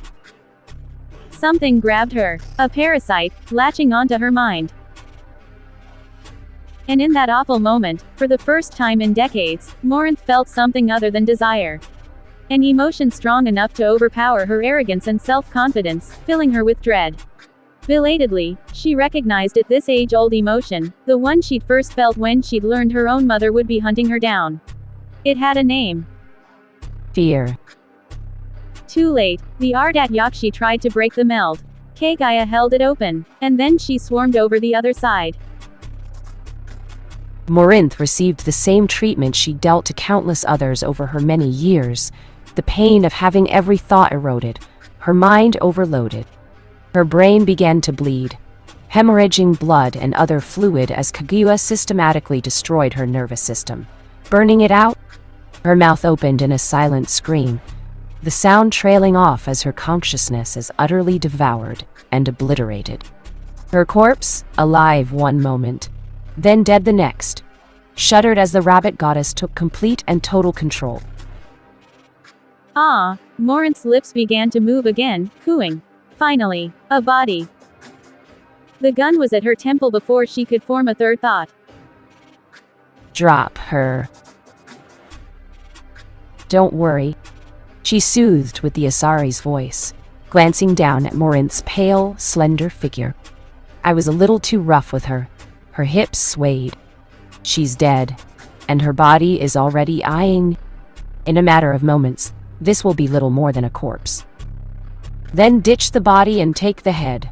We're leaving. There was a brief moment of tension between the two. Would she listen to him?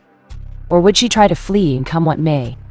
Then, finally, she nodded. Very well. I am with you, Naruto. She watched him stiffen slightly as her lips touched his forehead. Let him dwell on that, she thought. Then there was only pain for both beings, wincing as her consciousness returned to where it truly belonged. Morint's body slumped behind them, a shell once more. Always? Then they realized something. Who's flying the ship? Oh, both host and tenant had just enough time to see a skyscraper filling their vision through the viewport. Ah, crap, this is gonna sting, isn't it? Indeed. Boom! Author note. There are 1,000 ways to die, and I know them all. Two of a kind.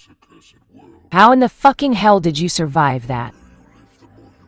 Naruto tried to laugh at Jack's crass inquiry, and ended up coughing out a tiny circle of smoke instead. Ow! Seemed he still had some ash within his lungs. He'd forgotten how exhausting it was to run around like that, in such a hurry, using up so much chakra, all without any sleep. In short, not fun. Well, Jack was leering at him now, choosing to withhold any and all forms of their meta-igel until he answered her question. Now, he didn't necessarily need the miracle gel, but the last thing he wanted was to make his squad suspicious. Huh? Not for the first time, that thought gave him pause. His squad. I wonder when I started to think of him like that. Beginner's luck. He tried. Wrong answer. The tattooed biotic swatted him on the back of his head, with enough force to make him see stars. This time, he really did laugh. She hit him because she cared. He'd learned that back on the purgatory. If she'd really wanted him dead, a shotgun blast to the face would have done the job much better. Besides, she'd had ample time to leave.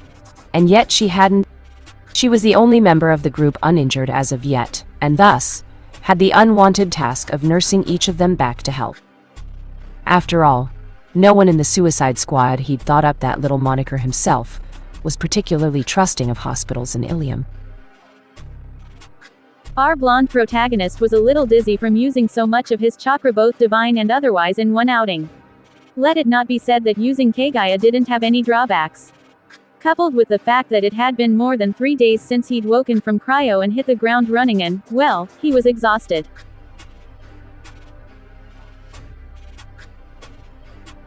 Samara was recovering from her gunshot wound through sheer force of will, a generous application of metagel, and of course, meditation. Jody could be heard feasting in the kitchen, devouring an exorbitant amount of food to replenish the stamina she'd expended today. He supposed it came with being twice as powerful as your average biotic. Poor Oriana was passed out in the bedroom somewhere, exhausted by the loss of both her parents as well as the violent uprooting of everything she'd ever known. Her trauma was mostly mental, the physical minor. But Jackie, not a scratch on her. For some reason that the last Uzumaki couldn't yet bring himself to stand, the loner had chosen to stay with them. Perhaps she reasoned there was safety in numbers. Maybe she was just trying to screw over Cerberus and all those affiliated with them. Or maybe, just maybe, somewhere in that twisted pit of an organ she called a heart, the convict had actually started to care for her companions. Jack bopped him again. Hey. I believe he enjoys that. Samara chimed from her perch on the nearby couch. He could hear a smile in her voice. She'd been surprisingly broken up over the death of her child. Yet, in the days since, a light seemed to have been lit in those crystal blue eyes. Even now, as she recovered, the matriarch was the picture of serenity. Now she'd just made a joke. That got a grin out of her. Well, that makes 2 of us. Now piss off. And as for you, her dark eyes cut back to him. Spill it. How did you get out of that building? The shinobi smiled and shrugged as Jack tried to press him again, then cringed slightly as a vambrace fell off his mangled armo and clattered to the floor at his feet. Yup, he definitely needed a replacement. Lots of luck? Ah. In truth, it had been a great deal more than just luck. That he still drew breath enough to complain at the moment could be attributed solely to his own skills. Not Kagaya's. He'd used his superhuman strength to blast a hole in the Demeter mere moments before impact and dive into the skyscraper. It only took a split second to create a recentrican and another to throw it. One more to watch the larger freighter plowed into the cold sphere of destruction and blew in half, then another heartbeat to shield himself from the explosion. The subsequent explosion had blown him clear out a window and sent him skidding down the sloped side of the building. From there, his controlled descent degenerated into a frantic flight for survival. Morin's corpse slung over his shoulder, he was forced to alternate between running for his life and dodging falling debris as he went. He could still remember all the recall Kaguya's terrified shouts all the way down. "We're going to die," she'd said. "We're going to die, we are going to die." Just thinking of her very human-like terror, so unbefitting of a goddess, was enough to make him smile. "I hate you. Why didn't you just fly?" Dramatic tension. "What you gonna do? Besides, I may have, forgotten. About flying, that is." "You what? Oh," and she's winding up again. "Stop hitting him, Jack!" Jodi's voice sang from the kitchen, drawing him back to the present.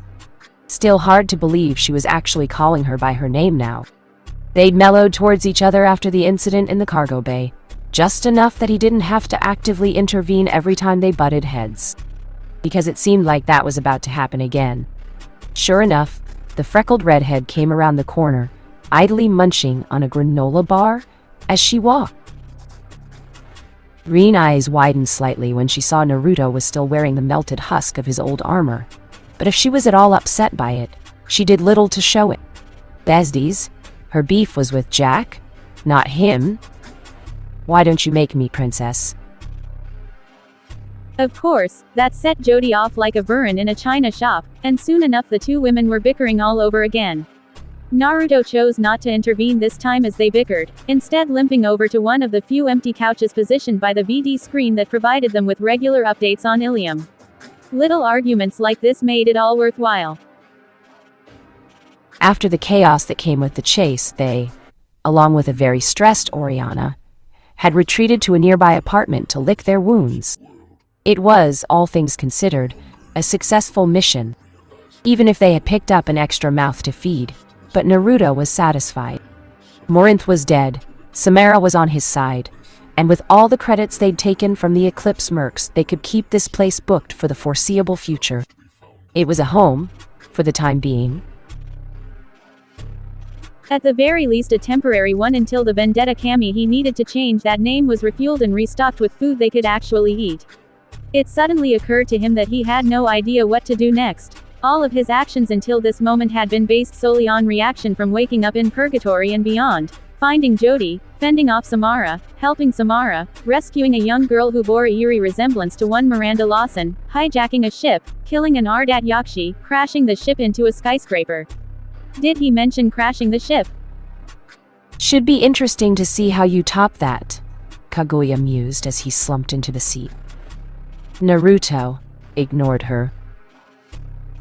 For a long moment he chose to just lay there, allowing the aches and pains in his arms and back to ebb and flow away. It was the first real chance he'd had to sit down after the insanity of Ilium. His mind had a chance to think, a real opportunity to ponder his next move. Whatever that was. "Is there something you wish to ask me, Naruto?" Blue eye fluttered open to find Samara sitting a ways across from him, glowing white eyes staring out at the city stretching before the two of them. The Justicar had not moved to sit beside him, because he was the one to have moved. He realized that he'd accidentally chosen the couch nearest to her, thereby interrupting her meditations. Scooping himself up off of the sofa, he moved to sit beside her, mirroring her cross-legged pose with all the grace and poise that came with being a shinobi. "Not really, no." He stayed sitting there for 5 minutes or so, taking in the familiar shadowy recesses of the vast building blocks of the planet. "Won't be able to enjoy this view for much longer now that we've pissed off Cerberus." That's actually a fair point. "We'll have to blow this place soon. Leave the planet, But what then? So far, I've just been reacting. Now that I have free reign again, what the hell should I do? What should we do? That got his mind whirring with ideas. The Vendetta's a nice ship, and all, but even after the restock and resupply, it's gonna be mighty crowded in there. Far too good a ship to scrap and tear apart, though. Upgrade it, maybe. Yeah, that's probably a good idea. Might as well do it here. Make it a human vessel. Old girl's got a Thentix cannon and all, but she needs armor plating, better shields. Maybe even a lounge or something. So many possibilities. And with all those credits we've got, it's definitely feasible. SSED. Naruto blinked, momentarily abashed to find that his mind had gotten away from him. He'd always had a fascination for things that went boom. I said you seem distressed. Naruto grimaced. He didn't like that she could read him so easily. I am fine, really. Liar. How are we doing? He asked instead. I am well, she replied, forcing a smile. Because of the code. Yes? Samara blinked, surprised by his amnesty.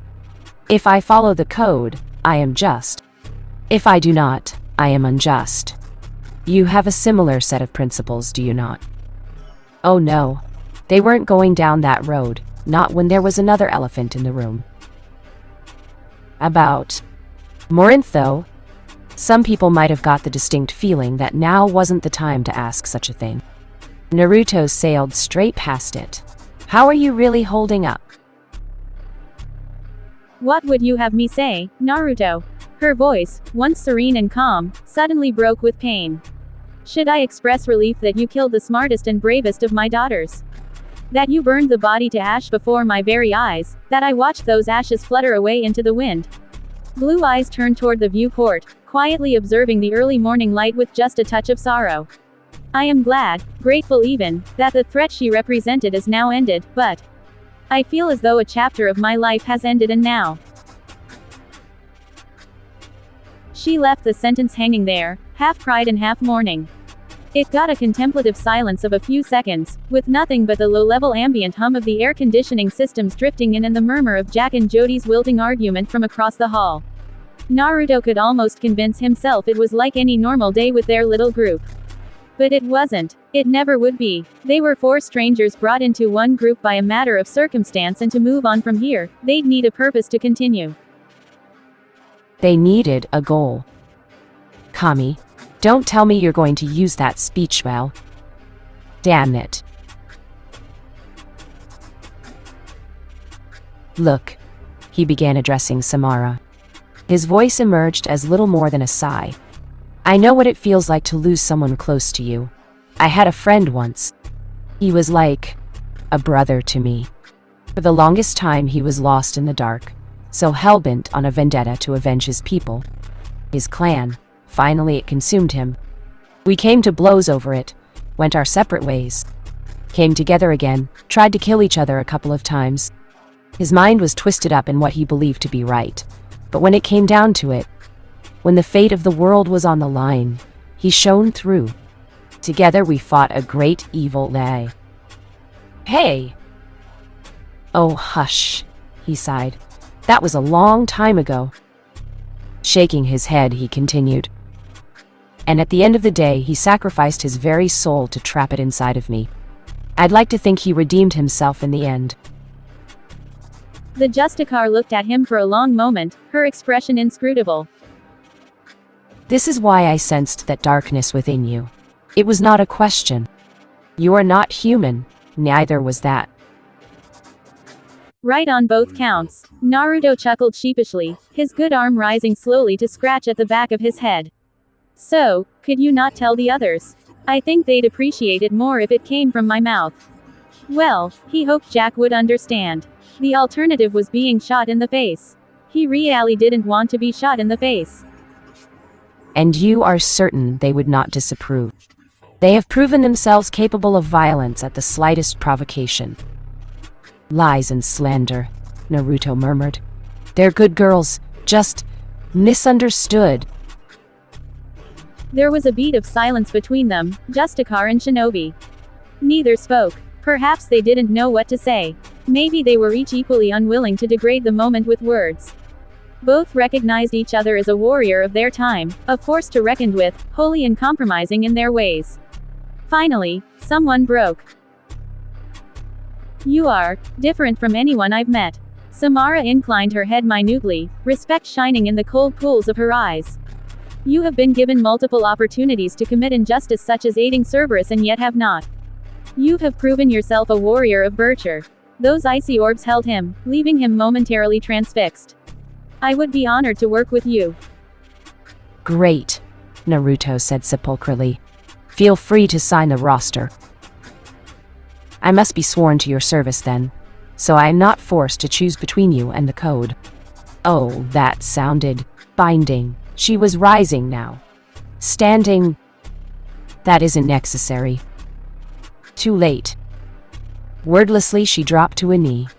A faint biotic glow suffused her body. Her limbs, blue eyes blazed, white. By the code I will serve you, Naruto. Your choices are my choices. Your morals are my morals. Your wishes are my code. With those words her entire body seemed to pulse. There could be no other word for it, and all the hairs on the back of the blonde's neck stood at attention.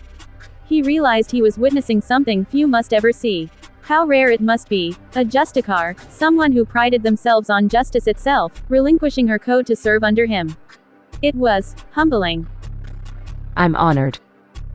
If you force me to do anything dishonorable, she said as she rose, I may be forced to kill you once my oath is released. Was that a smile? Lifting her lips just now.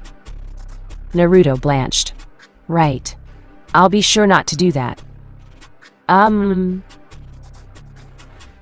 Both warriors turned as Jody made herself known, having at some point disentangled herself from bickering with Jack. Her words, however, were directed solely at Naruto. Slowly, grimacing at the cracking sounds that his melted armor made, he rose to his feet. Something you needed? So, what are we going to do with her? Green eyes shifted uneasily to the one room. No one had dared enter for the last hour. Naruto's gaze cut to the bedroom where Oriana had barricaded herself. He'd nearly forgotten about her. Is she still in there? Yeah, Jack chimed, glancing up from her now disassembled shotgun. Just checked a second ago. Little shit's out like a light. Naruto sighed, his brow drawing down in a soft frown. If that woman really was her sister, well, he didn't have much choice now, did he?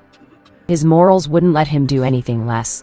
He suddenly realized that Jody was watching him, waiting to see what he would do next. She'd been watching him from the moment he'd released her from her pod, observing. His morals were her morals. For everything he did, every good deed, she had struggled to emulate him. He'd never been more aware of that than he was now. Talk about your carte blanche. Hey! An incredible idea entered his mind. I know that look. Jack frowned, hopping off the counter, her earlier argument all but forgotten. What are you planning? Impossibly, his smile grew. Something very stupid. You up for screwing with Cerberus? Her grin was the purest, most vindictive thing he'd ever seen. Hell yes! Now's as good a time as any, I suppose, Kaguya prodded him. Yeah, I know. Then listen up. Then listen again. I've got something to tell you guys. He told them his plan. Then he told them what he was, what he could do.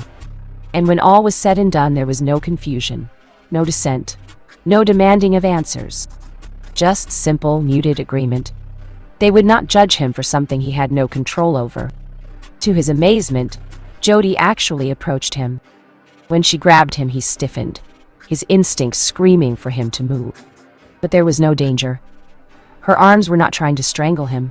She simply held on to him, her face buried in his shoulder.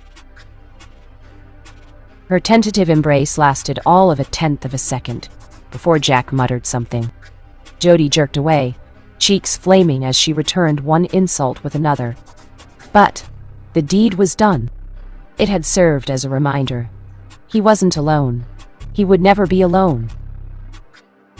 Naruto stayed standing at the counter for a second, staring out of the narrow window above it in thought. The view wasn't particularly grand or great, just showing yet another orange-tinted skyscraper-filled vista. But hey, it was better than nothing. Anything was better than nothing. In his mind, Kaguya was practically purring. "Finally!" she crowed. "Oh, I am so going to enjoy this." "Don't get ahead of yourself," he warned. "I'm only letting you off the leash for a little bit. Be good." "I promise nothing." He chuckled at that, but there wasn't any real mirth in it. "All right, people, let's go to work." Miranda Lawson stared into her shot glass and saw Oriana's reflection there, lingering in her dark, haunted eyes. Gloved fingers tightened around the glass. Her baby sister. She'd failed her. Tried so hard, gotten so far, but in the end, she'd fallen short. That failure haunted her. For these last 2 days her sleep had been haunted by nightmarish visions. Staying awake provided little in the way of solace. Every waking moment she saw her sister, in every human face, every passerby, silently condemning her for her incompetence. Alone she'd come here, to an Ilium cafe, just to get away from it all. It shouldn't be like this, but it was. Everything was falling apart at the seams. In the past 2.5 days, Shepard had gone from the level-headed commander whom they all knew and respected to a violent, ill-tempered brute. Worse still, her body began to reject the implants.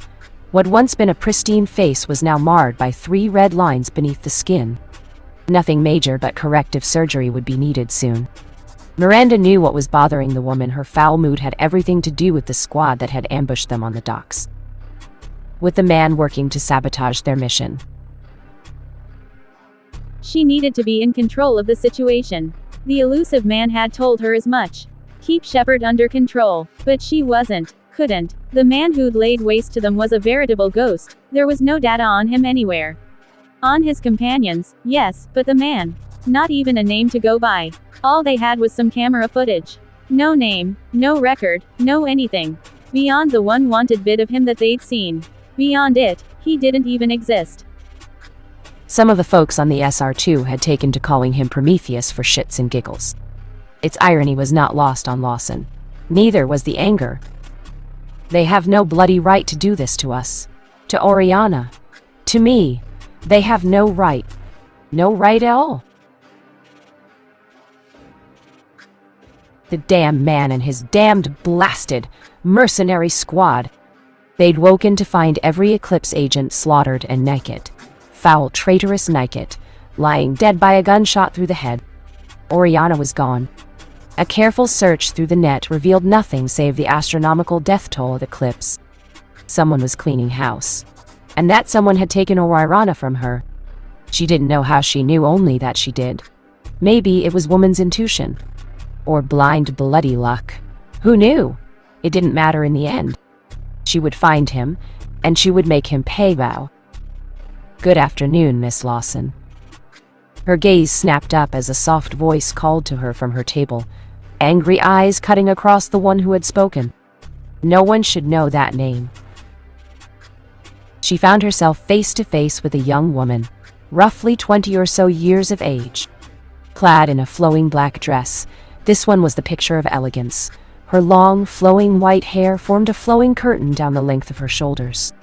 Stylish, yet not overly so. Just enough to frame a heart-shaped face and bright marble-colored eyes. Her pale face was set in a slight smile. "May I sit?" she asked in a flowing voice, that despite Lawson's best efforts, managed to both ease and unnerve her all at once. "Thank you."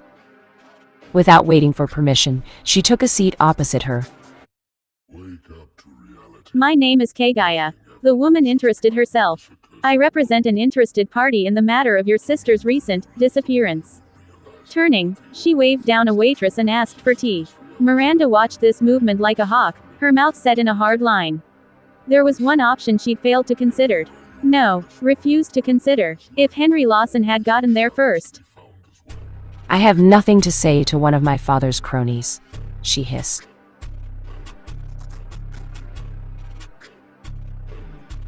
Ah, but I don't work for your father.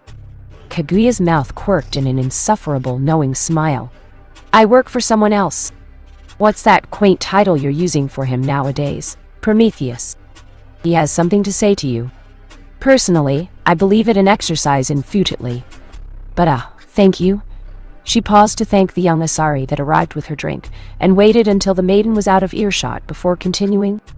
He expresses regret for the matter that transpired in the cargo bay. A delicate finger rose, leaning over to trace the rim of her glass in slow, sensuous circles. What came next changed everything. In fact, he wishes me to inform you that your sister is alive and well. What? Miranda said slowly, and now she was past fire, and into jet black, smooth, unyielding ice. That hot rage froze over inside her and turned cold in an instant, until there was absolutely nothing left but simple, distilled, numbing hate. Him. Her fingers clenched around the glass. Part of her longed to lunge over the table and strangle this woman. She resisted. This was the link she'd been searching for. This woman had openly admitted to having Oriana. Now, if she could just radio the Normandy and inform someone. Don't bother. You will find that your comms are quite jammed. The woman raised a dainty hand and pressed the glass to her full lips, taking a sip of her tea. Calling for help will only result in unpleasantness. She smiled, sending an eerie shiver shooting down the other woman's spine. It has been far too long since I've tasted this on my lips. Far too long. A pleasant sigh trickled through the air between them. But let's get down to business, shall we? What do you want?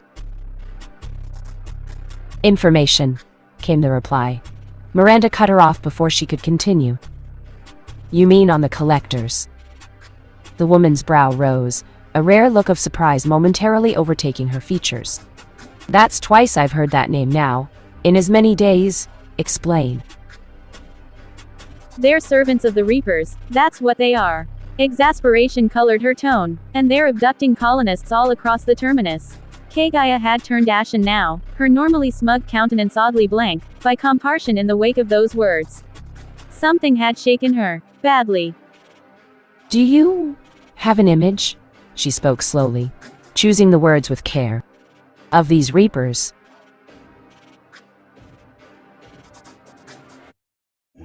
Miranda summoned up her Omni tool. Jammed though it might be, she could still access her personal files. The picture arose almost immediately, revealing the likeness of what looked like a giant, armored interstellar squid of some sort. Miranda had no way of knowing, but these were the same creatures that had once struck fear into the heart of this woman. She had no way of knowing that she was practically a goddess. That even she feared these creatures. That she despised them beyond all else. That was sovereign. A Reaper, she explained. Kaguya nodded slowly. I see. Her words were barely a whisper. Miranda saw it as an opportunity. She capitalized on it. Look, we should be working with one another, not... Kaguya didn't answer. In the ensuing silence, Miranda began to have a very bad feeling about Kaguya. Quiet was good, but everything could be taken too far. When Miranda looked at this woman, there didn't appear to be any major change. And then those white eyes swung around and met Lawson's, and her heart skipped a beat. Those eerie eyes suddenly frightened her very terribly, and she couldn't say why. It was more than just their pitiless, steady ice burn. There was something there that slid a frozen hand down her back and throttled her nervous system. And she couldn't understand what it was until she realized he was looking at it the wrong way. It wasn't that she could see something in her eyes. It was the opposite. She couldn't... What she was looking at was the complete absence of limiting factors, of constraints and rules and codes, and anything that it could or would have held a sane, rational persona back on any other day. She was staring into an abyss that was staring back. And then, the woman spoke. I am not here to negotiate an alliance, Operative Lawson. Her voice could have frozen hydrogen. I am simply here for an exchange. Do you, or do you not, wish to see your sister again? For a horrible moment, she couldn't bring herself to breathe. Because she already knew the answer. Yes. 1,000 times yes. She loved her sister more than life itself. More than Cerberus. More than humanity. If it'd keep her safe, then she'd do anything. Even kill the elusive man himself. Information on their cause and goal was a small price to pay by comparison. Yes, she replied. Then words flowed from her mouth like water, all the plans, all the details, the Omega-4. Relay everything. She even transferred a number of requested Cerberus files pertaining to several acquired children for a biotic project to the woman's Omni tool. She doesn't know it's a fake, that the address given to her is sending all that juicy information straight to a certain blonde's home. And all the while Kagaya just stared at her with those eerie white eyes and listened. Watched. Waited. Finally, after what felt like hour but had really only been half of one later, she finished her tale. Is that enough? Kaguya smiled. Yes. Miranda couldn't quite stifle her relieved sob. Oh, thank God, darling. However, once more, the silence was deafening. What? You've provided me with useful intelligence, and for that, I thank you. But I think we should continue our relationship. A cold knife of dread stabbed at the Ice Queen's heart. What do you want me to do? Kaguya's smile was decidedly deadly. My benefactor has a plan. Suffice it to say you owe him a favor, one task. Whatever he asks, you will do.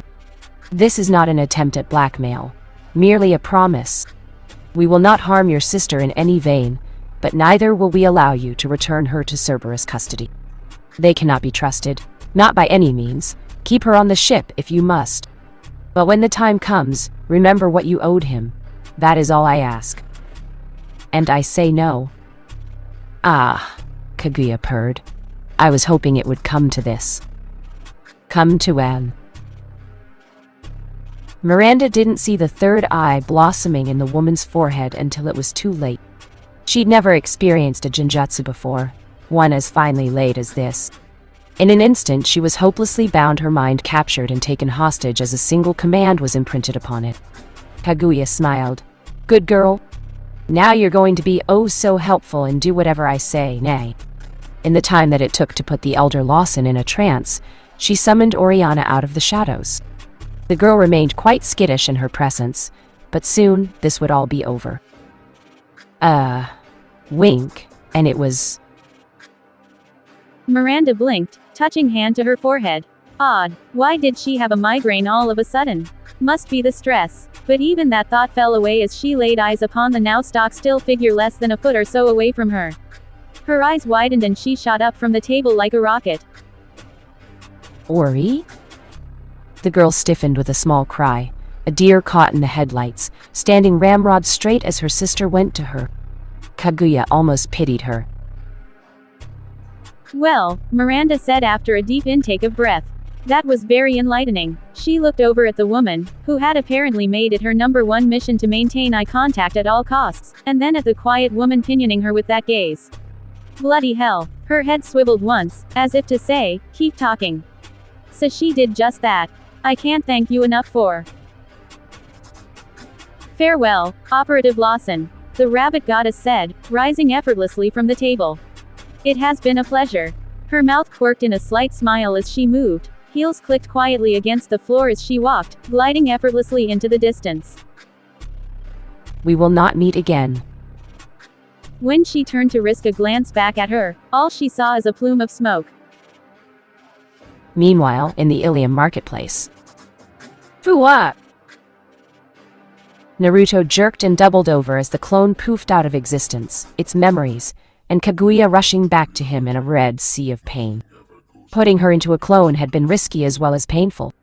His lungs were twin cauldrons of fire by the time he got control of himself again, throwing up a mental metal wall between him and the shards of glass, stabbing into his brain.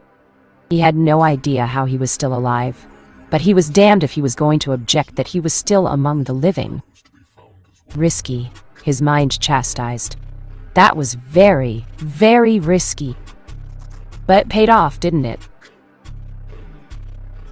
Creating a clone was easy, but giving K-Gaia direct control over it, allowing her to leave his body, that'd hurt. Taking all the chakra back into himself was taxing even for his regeneration. But sending an unknown was the only way to ensure Miranda wouldn't leave outright, and now he had a wealth's worth of information stored in his head. Collectors. Servants of the Reapers. The same abominations who'd blast his planet and sent him to this faraway era. Or was it a different universe entirely?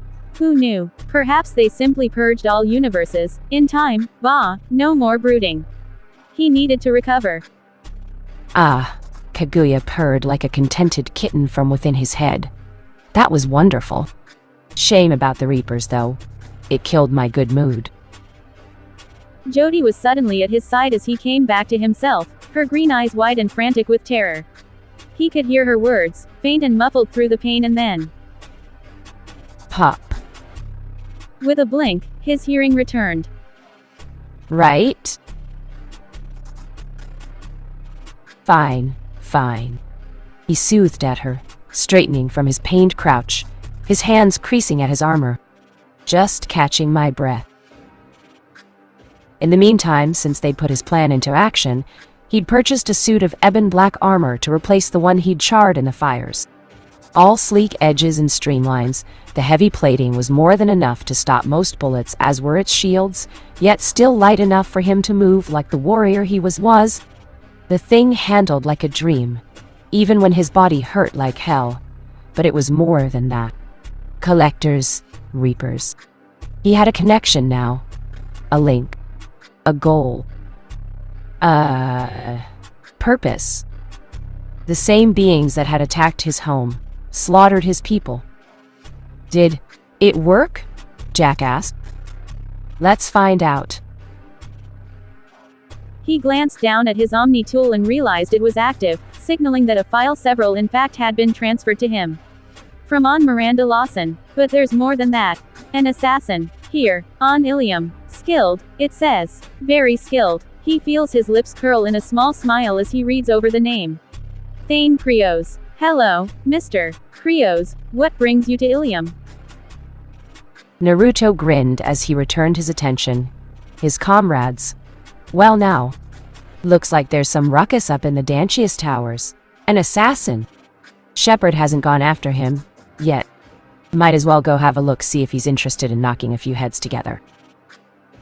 What, we're throwing ourselves into the fire again? Jack growled, incredulous at such a ludicrous proposal. No fucking way. You can take that shit and shish. Naruto's response was to transmit the files on Cerberus directly to the convict's Omnitool. Any protest she might have offered withered and died as she saw those files. Shh, fine.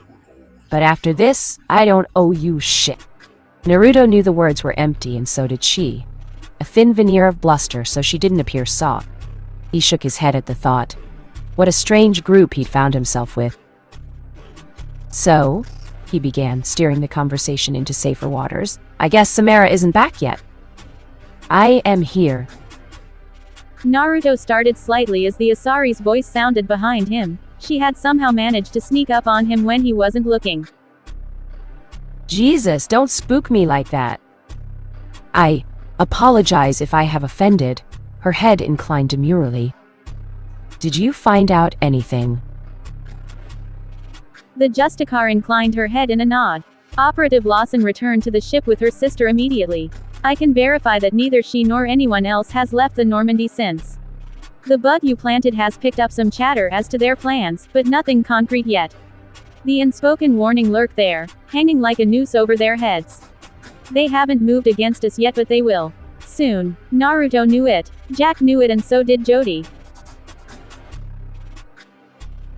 Their move against Miranda was solely a delaying action. One that disguised an intelligence mine as gesture of good faith.